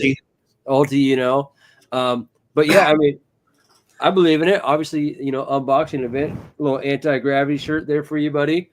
Yeah. You know what I'm saying? So I got some anti-gravity stuff going on. And then, dude, that's the skeleton one that you made. Yeah, you bet, man. Dude, with the gun? Yeah. Like, jeez Louise. Yeah. The stuff that you guys are creating inside our community, I've never seen it before. Like, I'm not just saying that. Everyone, Hex brought a lot of engineering kind of minds, a lot of coders, a lot of deep thinkers to the forefront, like Crispy Man for sure, and Hexfire.io. That's insane. Like the fact that somebody is so inspired by a project and a product and a community that they're literally making completely new websites and stuff like that. I think the part that sets us apart is that imaginative, like sci-fi, fantasy, hero's journey that taps into people's soul. And the art that we've seen in these contests is it's humbling to me. I mean, Crispy's a testament of, sacrificing time. No, wait, let me ask Chris, is this you, Crispy? What, in the chat? Right here? Oh, no, that's not me. This is someone named Chris, and I was like, is this Crispy Man? Is Crispy Man in his garage doing Bob Ross? Keeping it a secret? So this is a different Chris. Yeah, okay. That's it, definitely. Okay, just checking. I had to check on that. Sorry to derail. But they're engaging. I like those. Yeah. Yeah. So let me. I interrupted John because I really wanted to see the T-shirt. I apologize. No. Keep going. No, I want to get back. I want to get back. Yeah, I want to get back to the question. Yeah, I want to get back to the question you have, and I really don't know. I mean, because you have a lot going on. There's a lot of moving parts, and to also weave that in with the efforts of the community. I think that when Richard, was asked about, what is he like most happy about, and he talked about the community, and that's kind of a tribute to yourself, Crispy, and Max. You're always streaming and just giving of yourself and doing these things. I mean, we've all been to these, in life real meetups where, people are putting on these meetups, they're putting in their time, whether it's Black Hexagon or, SJ or whoever, people are just giving of themselves. And I'm not really quite sure what's going to happen with your project, but I believe in it. And I believe that you guys are going to continue to grind and fight, and the tokenomics are tremendously amazing, and it's new, and it's a new aspect on things, and I like it. So I'll tee that up to Crispy to take away. Yeah, dude. Scrapey. I'm scraping. I have a hard time not hitting this button every time I see it. Yeah. Like I said, you got to refresh to get it to 50. I don't know why it glitches back to 40, but yeah. I like that idea. Oh. I like that idea a lot. I didn't win on the lottery. I wish I did this time. I didn't win this time. But what I like. So what's the right way to talk about this? Crypto's tough in the first place to get people involved and to do things, right? I mean, just kind of like a general thing.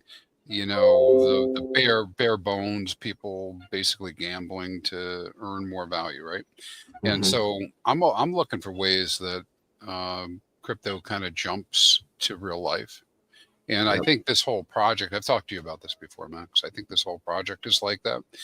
Now, one of the ways you bring value to people is through community, the creation of community and being able to participate and stuff.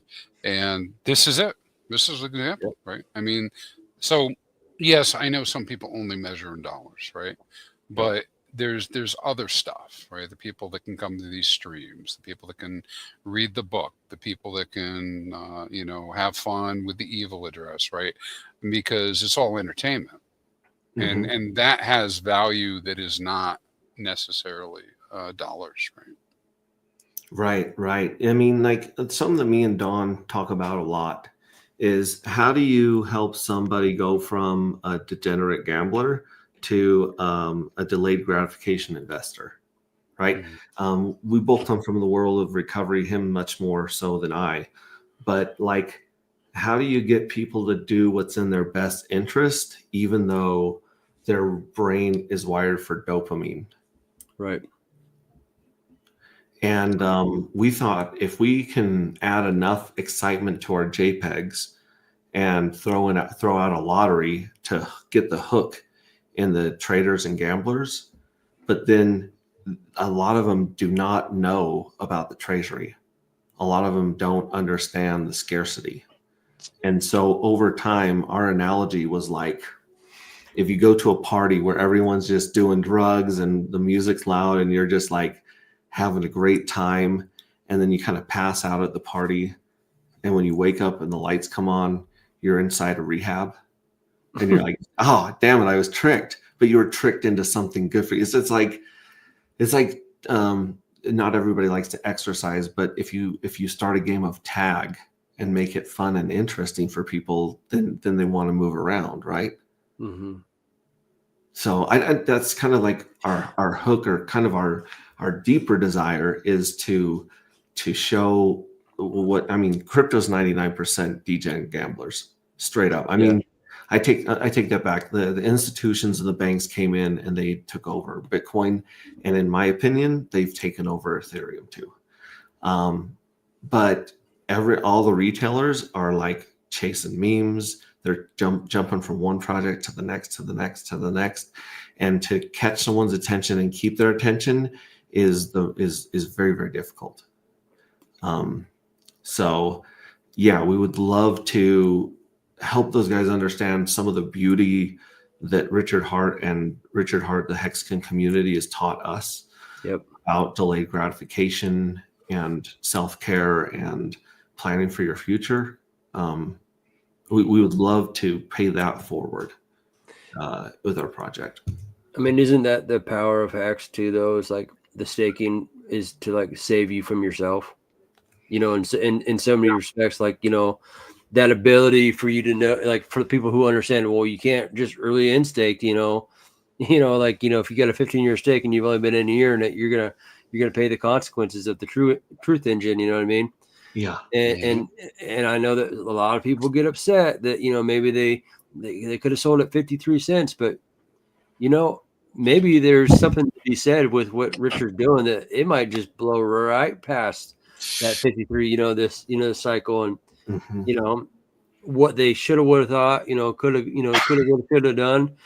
At the end of the day, you know, they thought, oh, I missed it because I had a stake, you know, and I didn't hit, you know, cycle top, you know, and it's coming out in, you know, 2027. Well, you never know. 2027, you might be in a lot juicier place than that 53 cent top. Yeah. And hell yeah. You know what I mean? Because you saved yourself from yourself. Yeah. You know. Hey, listen, I could have sold Bitcoin at 20K. Would that have been a good idea? No. Yeah. Well, it might have been. No, because you would have sold it for Tether back then, and Tether a bunch of assholes. Yeah. Right. But it would have been too early, right, to do it. It definitely would have been too early. Yes. You know, but that's the thing is, so new people, you know, I think there's, listen, they can do whatever they want to do, right? But when you come into crypto, you have to like push the I believe button a bunch of times, like, and just not sit there and argue about what's going to happen. Because if you focus too much on like all the worst things that could happen, you'll just never make a move, right? That's, most people do that, right? They're like, it's too late. I mean, listen, I was around. I could have got Bitcoin for free. I could have got it for $1. Could have got it for $10. I was looking at it when it was $250. You know, when I bought Bitcoin, when it was $2,000, right? Yeah. That was my first one. And I didn't even buy it to hold it. I bought it because I wanted to buy something else. And back then you had to buy it first before you can buy something else, right? And so when you look, so a lot of the stuff you got to believe in is you got to believe in the idea that, first off, crypto has value. Why people give it value, move on, right? I mean, Yep. and not argue the point that it's not valuable. And then when you go a little bit further, you got to believe in the idea that crypto is going to store value over time, and this is where the long term comes in, delayed gratification, time in the market, not time in the market. You pretty much have to believe that crypto is going to go up into the right over time with higher lows. If you can get past all that, then you can start talking about like real things you can do in crypto. But you have to believe that stuff. If you don't believe that, then you shouldn't be in it in the first place, right? Yeah. In my opinion only. Well, I mean, there's a value of being in crypto and having a front seat to history being made. Bleeding edge tech, bleeding edge experiments with now that you have something like blockchain, which is much more verifiable and much more trustworthy than traditional systems. You get to watch people like just do crazy, wild stuff, and it having like millions of dollars of effect, right? Like there's something just fascinating about crypto in that aspect. I think, not to mention, it's obviously, I believe it's the future of money, right? It's the future of a lot of things that require trust and ledgers, but we're not there yet. And so in the meantime, we just watch this Wild West, almost like colonizing new planets kind of energy. Yeah. But we get to be a part of it. I mean, I think that's where the conviction and, the shining city on the hill and this digital nation that's being built, and that there's so many facets of these individuals within it that are playing their role and their part as far as helping build it. And that's the exciting part. You know what I mean?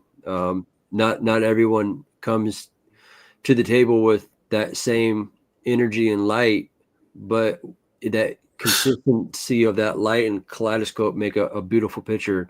And everyone has a different role. I mean, not everyone's gonna vibe and gyrate with Crispy Man, but the same goes for B Roots, right, on the other end of the spectrum. 100%. Yeah. Mm-hmm. You know what I mean? So it's like we're all kind of cohesively working together. And I believe that if we could all just kind of get on the same table and stop infighting and know that we're all rolling in the same direction, I mean, goodness gracious, this thing can just do amazing things, and we're all part of it, and that's the exciting part. And someone else, like I just hit the button a second ago, and someone else has been hitting it like 2 or 3 times. So jackpot just passed. Scrape, huh? Jackpot, straight, baby. Yeah. Jackpot.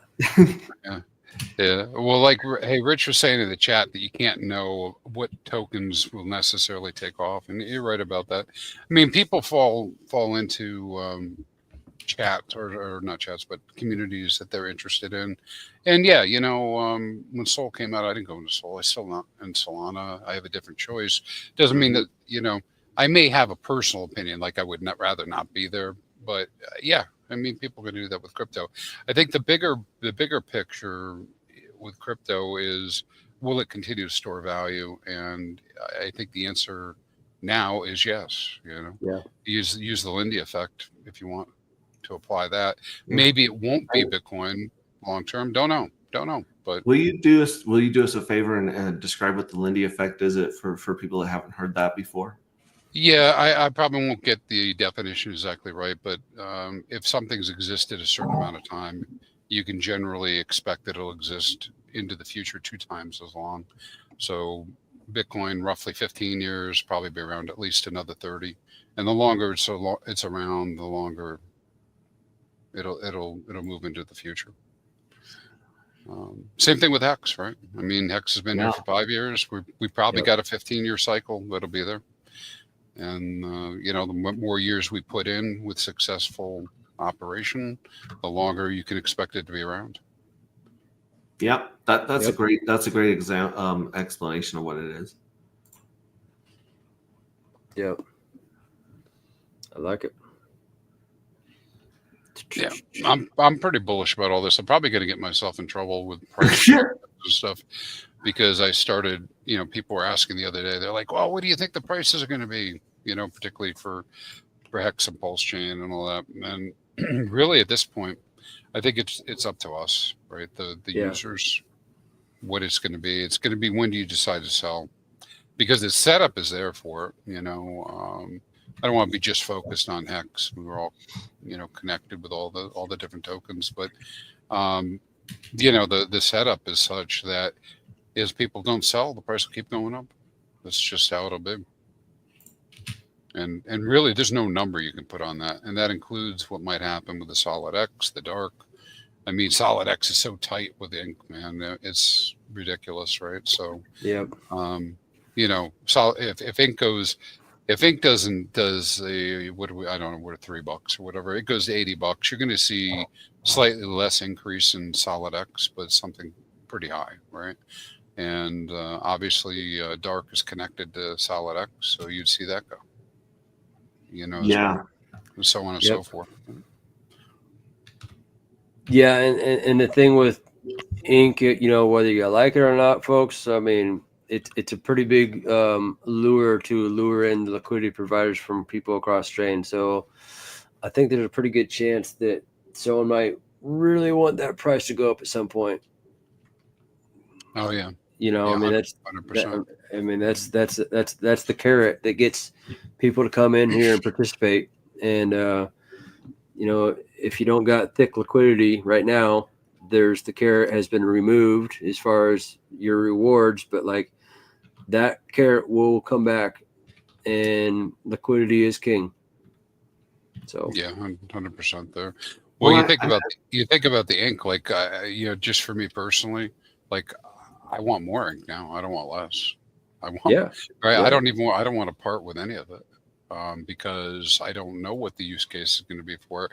And so people going to get pretty sticky in terms of that. I mean, Yeah, and I think that's probably the point too. And I mean, some of those features that we talked about, you know, sacrifice and all that kind of stuff, the idea of the DAO and so many of these features within PulseX, I don't think they've been released. I think that there is a pretty good chance that there's a lot of stuff that we don't see or know of that have probably already been developed and are just kind of waiting for the right time. yeah. So Well, just looking at just a real high level, there's probably more ink liquidity out there than this, but ink liquidity is still what, about 20 million. yeah. You know, and ink out there. I mean, so it's not like it's super low liquidity. I mean, there's enough for there to be a market where whales can move in and out. Yep. Yeah, all of it combined right now, I believe, is like, well, actually, before our insane drop, we had close to $600,000 of liquidity in Dark. What insane drop? There is only Pulse. So Yeah, sorry, in dollar terms. In dollar terms, yeah. we were pushing 600K, and now it's the balls of steel that the Pink Mist Whale has to not just pull the plug when he started, because a lot of people, when they see that in permanent loss, they panic, right? They're like, I put $200,000 of LP and now it's only worth 100. Like I saw it happen with Solid X and Dark. You know, it was worth like 200K of liquidity, and then it was worth 100K, and then it was 70 grand. So I was just like, holy crap! Like, how far is this going to go? And I got shook. But I mean, there's still actually quite a bit of liquidity tied to Solid X. But the Pink Mist Whale watched 400K go down to like 230, 210. And didn't flinch, didn't move, didn't pull any liquidity, just rode the wave. In fact, he's about 7% up on Hex right now. Nice. There you go. Trading against Hex, but oh my gosh. Yeah, I make this saying, I don't know if anybody else thinks of it this way, but we don't own dollar prices. So when you look, I know a lot of people will say this, they'll be like, well, I just lost money. Well, you didn't really lose any money, right? It's not unless you sold and you came in with $1 and you sold and got 50 cents. I guess you did, right? Mm-hmm. But when you're talking about the bigger picture, you really have to set those dollar prices aside. Otherwise, you drive yourself nuts, man. Yeah, you have to focus, like you said, focus on your stack of pulse and your stack of hex. Yeah, it's units again. Mm-hmm. I mean, I know that's a hard concept. Some people listen and be like, "That's kind of crap bullshit," but it's really not. It's really not. I mean, you have to accumulate units, and that's how in my opinion, my thoughts, how I work with things. That's how you have more power later, is by having those units. I mean, one way to break that down and disseminate it would be like, well, what if you had 10 Bitcoin, and your goal was to get a total of 12? I mean, just that, because that's the granddaddy. If we think about it in like Bitcoin terms, people be like, oh goodness, well, if I can get more units of Bitcoin, that's a home run. Mm-hmm. So sometimes, a million hex here or a million hex there. I mean, you're winning. You just haven't seen it play out in real time yet, because yes, we're 5 years into it and it's flawless uptime, but wait till you get down the road in another 5 years. You're going to be happy you garnered, a million here and a million there. So, yeah, I'm tagging a whole bunch of people right now in this post, about the jackpot going up, and some of them I'm tagging in a celebratory fashion, right? Like some of these people are sitting on some insane amounts of fuel cells. Some of these people missed the last journey. So I'm kind of rubbing salt in a few of them. So it's a fun post. Look at that. Look at that graphic someone made where it's like sucking in the entire periodic table. That's just, I think it's brilliant. Brilliant. Yeah, it's amazing what people create as far as coders, but then also the art.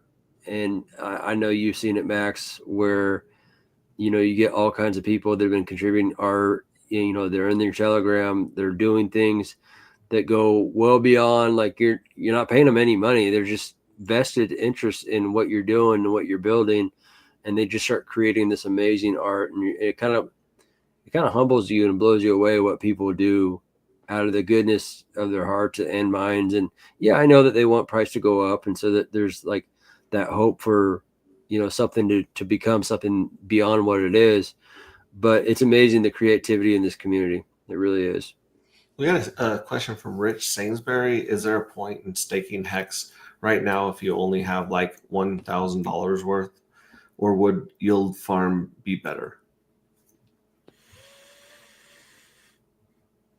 Well, one, I don't know if you've purchased the hex yet or not. If it's just liquid, then that's a whole different story. But if you're looking at, no financial advice, but like I was talking to someone today that we're having come on the show, and I said, hey, hex is pretty low right now still. But like when I got in, right in January of 2021, can you remember, Crispy, what the price was? But it's not a lot, higher. It was right around here. It was that's like what I mean. It was like 10,000 a million. Yeah. I know it's lower, like a little lower, but still, like I said, hey, this is a great entry. If you think that someone isn't looking at the previous all-time high and thinking that they wouldn't like it to be more than that, it's kind of a no-brainer. In this cycle, if you're looking, you go talk to anyone and say, hey, would you like to get a 55x in your money? And then you stake it. So I guess to that point, the t-shirt rate's going up. I don't know. It's up to you. No financial advice, but I think there's someone who's cooking and he wants the price to go up. Vibra wants me to sing. I know. Sing away, buddy. Believe in love after love after love. I'm so sorry that there are literally people just smashing their speakers in right now. OA stakes recently are preparing for the mass EESs. It is a genius way to distract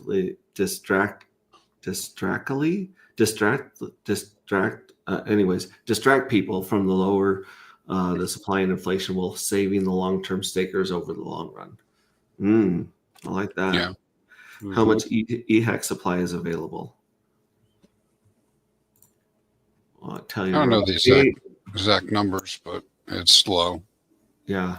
It's low because you can't even use the circulating supply for that. You really got to look at the LP numbers and what's out there. It's less than, I think it's less than $1 billion on the market. Yeah. Yeah. I It mean, says so- 200 billion total, but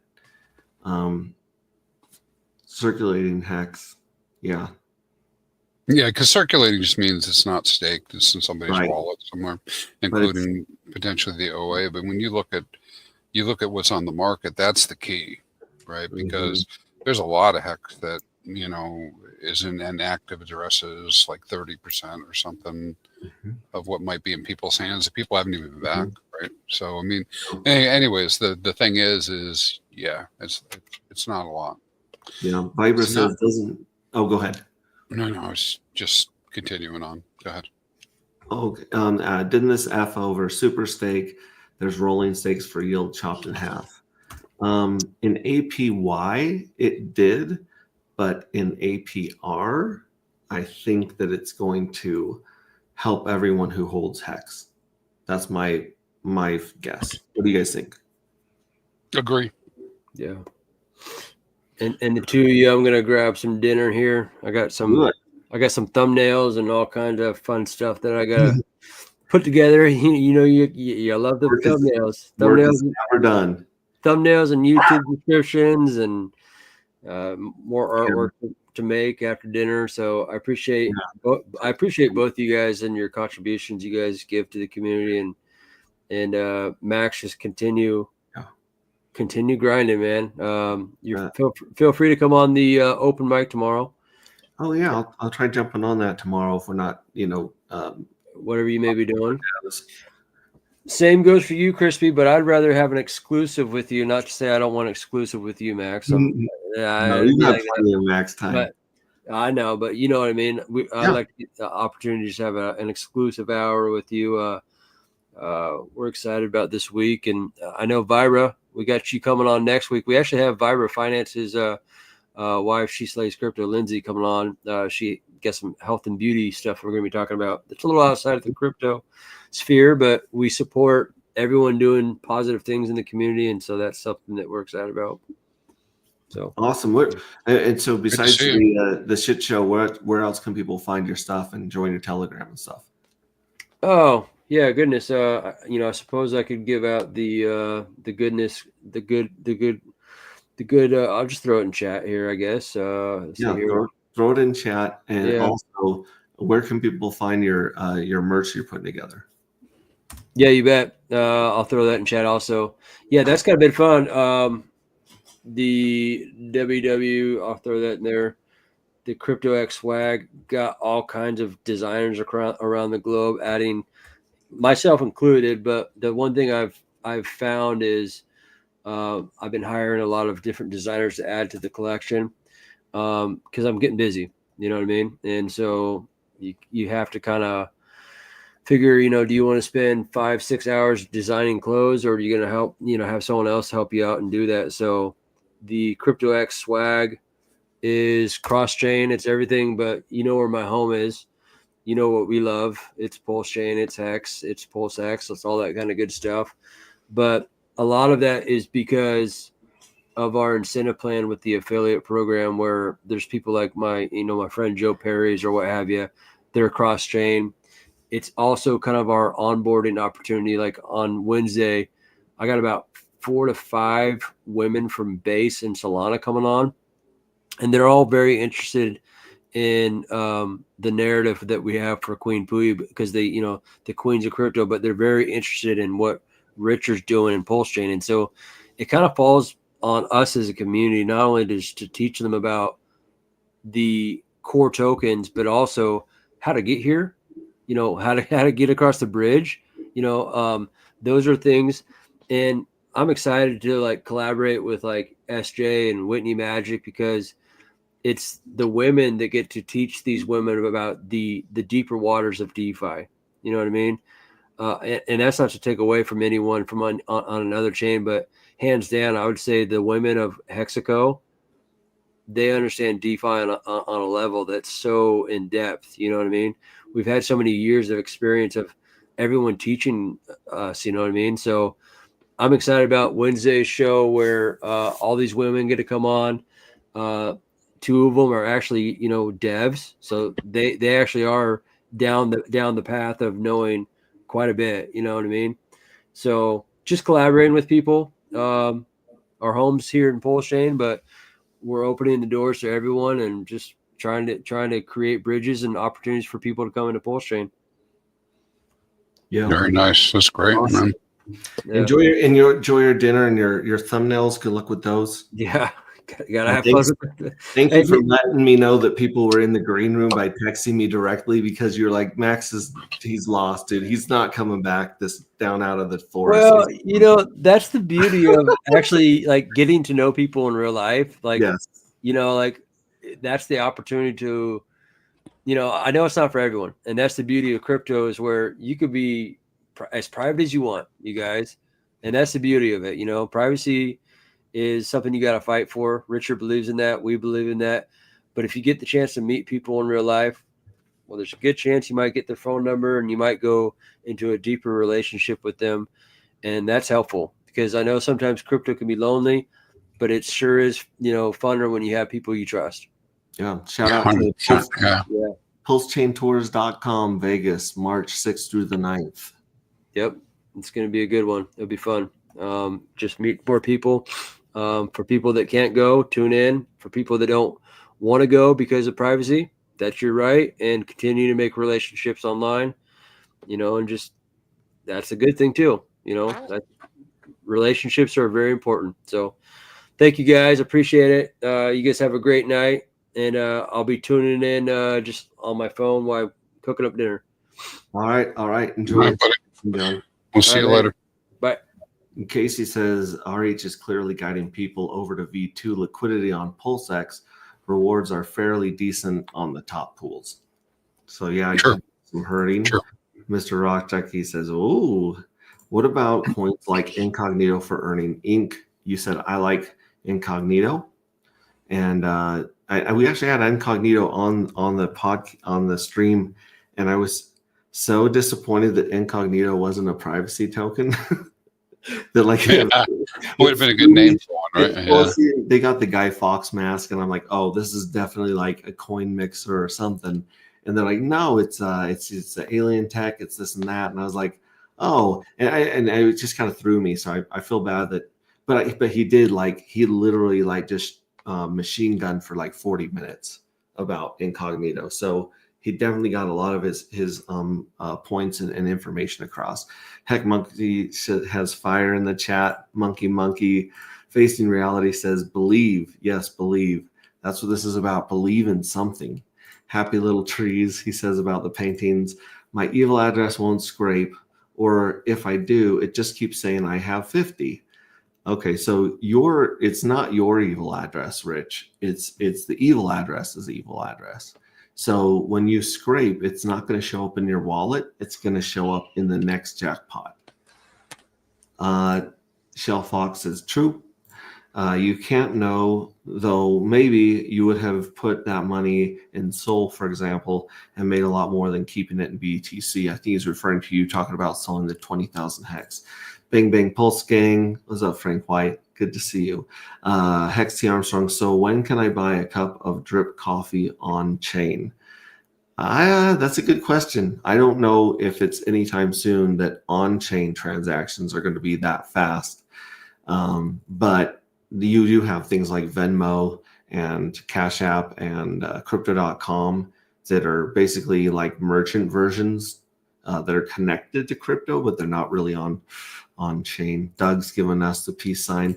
Hexiamster says, as a person on this 52 trip around the sun, as a person on his 52 trip around the sun, I believe crypto will not arrive until on-chain commerce is normative, and I can take profit without taking assets off chain. That's actually a lot to think about in a couple sentences. I mean, I get the on-chain commerce being normative. I can see that definitely happening with better code and better technology. But take profit without taking assets off chain. That's been something a few people have been trying to do. Use basically using crypto as collateral to pull, do other things. King and Queen Pooey, there's the link for their for King and Queen Pooey on Twitter. Here's their crypto X swag is where you can get some swag. Shell Fox says, "Take care, you too. Take care." Is there anything else we can cover that you are noticing or thinking about that people might want to know before you go back on Maddie's channel on Tuesday? Or no, I unlike you, I was not prepared, so I'm just keeping my options open, just thinking about what could happen and kind of roll with the punches, man. Mm-hmm. Yeah, like I said, I was we came back from Randy Hilarski's conference down in Panama, and when I landed, my buddy's sending me like all these texts about Most Token, and I looked it up and I kind of scanned through Telegram real quick, and it was like, oh, Richard Heart's been hacked, because like this is obviously like a casino, and obviously like Richard Hart's told us not to gamble, not to trade. Traders lose not just your money, but you lose your time. Trust me, I've tried the trading game. Mm-hmm. And so I went to bed that night thinking that RH, one of his addresses or Twitters or something that linked back to him had been hacked.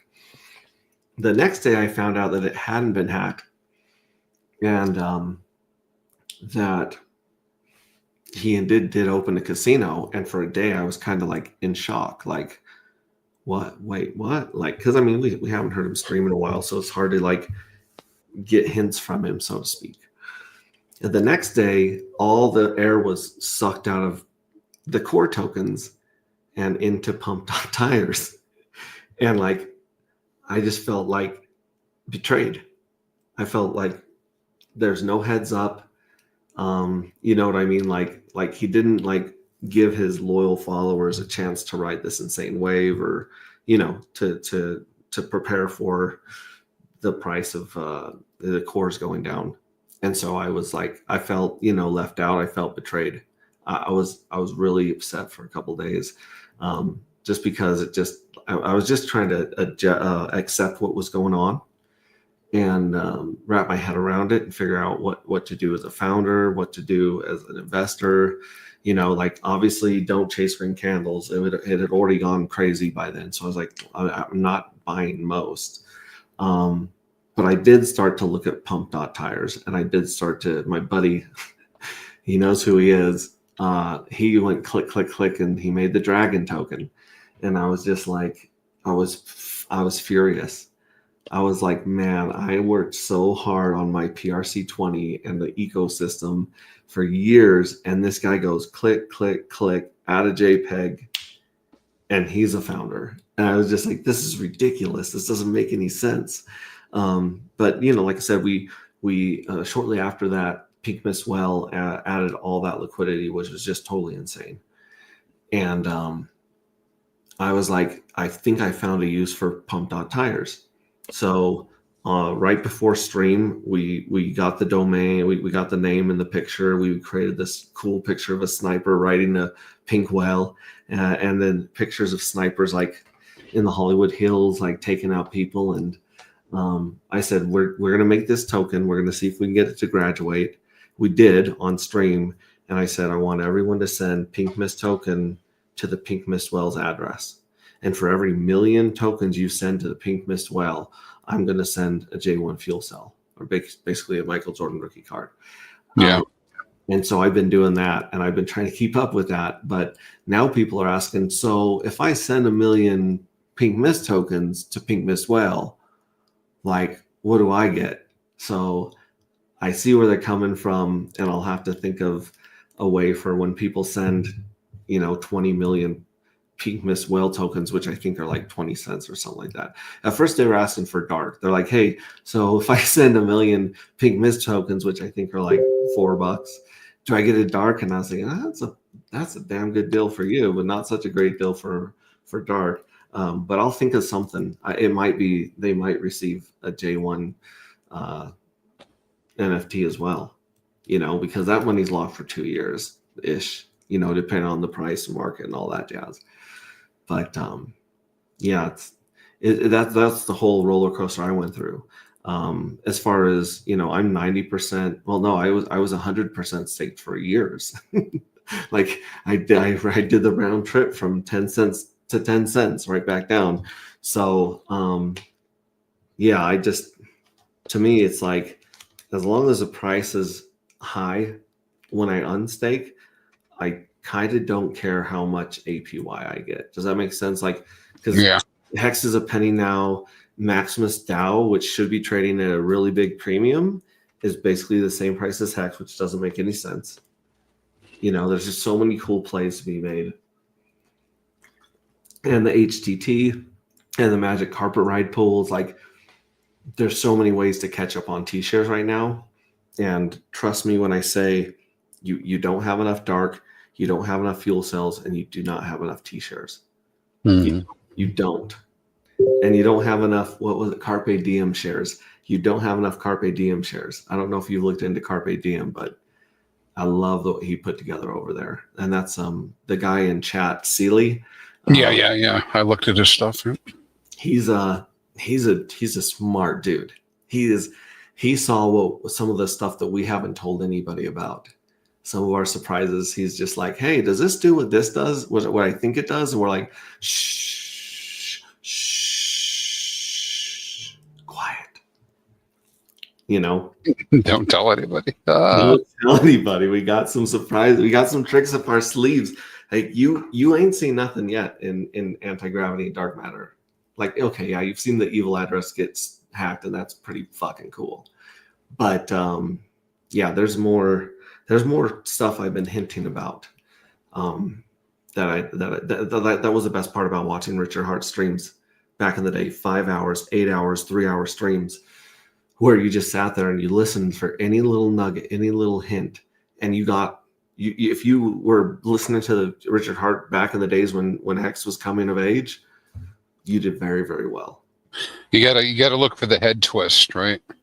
Mm-hmm. When he would put that forehead up and cock his neck and be like, yeah, every time he does this on stream, yeah, he's deciding how much to tell you.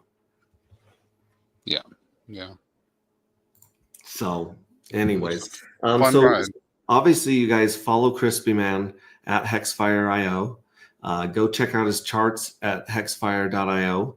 Watch him on all sorts of streams, like Matty Allen's Game Theory Gang. Is that what it's called on Tuesdays? Yeah, Game Theory Gang. Yeah. And Crispy Man is in a lot of groups, some of them free, some of them paid. And so if you're looking for some groups like the Mastermind group that Frank Polancic runs, No Permissions, Sloth Treehouse, there's a lot of really, really good groups where people like Crispy Man and other founders are hanging out and just sharing. Thank you very much. But they're sharing their alpha. Like, I spill way more alpha in those groups than I do on stream. I'm basically like, look, this is what I think is coming, or look, this is what we're trying to pull off. You know what I mean? Like, 100%. No expectation from the work of others, but it the first mover advantage is real, very real in crypto, and you don't have to be a first mover. You can be the friend of a first mover. So, yeah. And thank you to everyone in our community for the art, for the music, for the videos, for the collab. This is the part that I never saw coming, was the collaboration. You have Zephyr Trips making a video of a song that was written in AI by Cape Figure with graphics and pictures from Smo Spider and Red Squirrel. And I mean, the collaboration is insane in our Telegram. It blows my mind how everyone's building off each other's creativity, and there's just this beautiful effect and beautiful products. When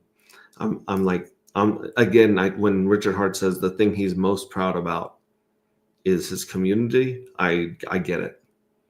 I totally get it. And I'm proud to call, Crispy Man here a friend and John a friend, because that's something that you don't get in other online communities that I found. 100%, dude. 100%. I agree. Community is it. Is there anywhere else people could follow you, or anything else that you think they should look into? Nah, that should be. I think that's plenty. You get plenty of information already. Yeah. PulseX is our casino share. Many sold their share in the casino to play in the casino. This is a battle of conviction and knowing what you hold. Yes, I agree. Holding the tokens is being the house. Trading the tokens is being the gambler that walks in and 99% of them leave bankrupt. We will win harder than anyone, I believe. I believe too. You should be a proud Papa, Max. I am a proud Papa.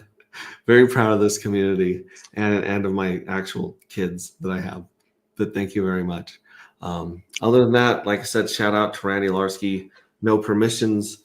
I'm already planning on going to their next conference in 2026.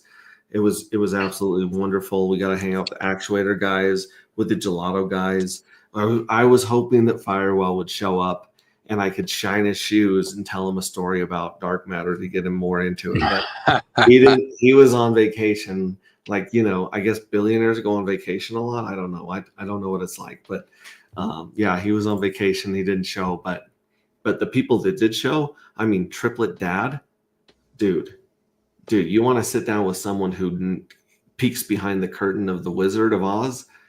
You sit down with Triplet Dad. You watch what he's cooking over on Bistro and all that stuff. Like, you watch what he's cooking. I wish that Sloth had been able to make it, but he wasn't able to make it. Let's see here. Chris Corrigal from Gelato was there, and he gave a very moving and compassionate speech about Alzheimer's. And that's really? It was totally mind blowing. There was a group in there that was educating us on stem cells and what the good, the bad, and the ugly of stem cells. Like, there were people that are talking about second citizenships and passports and how to set up a bank account here, how to do this, how to do that. It was such a potpourri of coolness that I didn't even expect, and so much alpha. Like Ray Brightlight, he's cooking up stuff. Everyone is cooking up something. Everyone there had like a secret project that they were cooking on. And it blew me away. Just the alpha and just the cool people there. Absolutely loved it. So shout out to Randy as always, and shout out to Crispy Man for just being the cool guy that he is, and just approachable and available. Thank you very much. I appreciate that. Let's go out. Let's leave on the two videos that I started with, the one from Red Squirrel, and then we're going to leave on Rip City Vids. I don't even remember the name of this song. I played it so much because we had something about Cape's going to kill me. But the first one was a rock ballad, like an anthem. And that one is called like something of dust, ashes of dust, or something great like that. It's posted in our Telegram. You can listen to that one too. And then of course that creepy Evil Address song is just bananas. And then he has Leroy the Space Monkey rap, and of course the rap I'm going to play last here. So with that, I'm gonna bounce on these two videos. Thank you for being here. Thanks for sharing this crazy journey that we call life, and even crazier journey that we call crypto. And we'll be seeing you. Thank you very, very much. Bye-bye. See ya.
Cole Nova is here, he's the leader of Alpha, leading the charge. Yeah. With his main man Heavy, hit up right by his side at the raid. Together they fight, and guard the corridor, Rich and Valor, fighting for good. They refuse to back down in this war for justice. They wear the crown. Cole Nova and Heavy Hitter, they rise from the dust. Fighting for their cause, they never back down. With Big Boy Leroy, his feet firmly underground. In the face of danger, they fight through it all. Champions of hope, they rise to the top.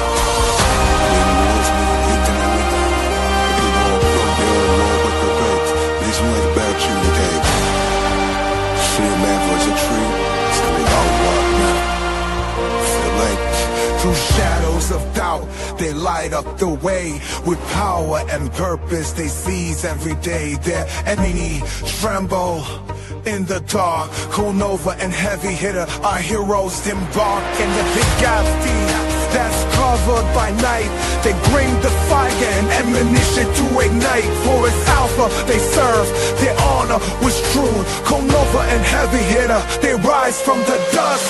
Fighting for the cause, they never back down. With Big Boy Leroy, his feet firmly on the ground. In the face of danger, they fight through it all.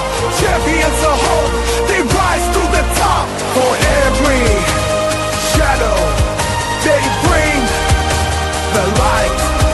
Cole Nova and Alpha, defenders of the right.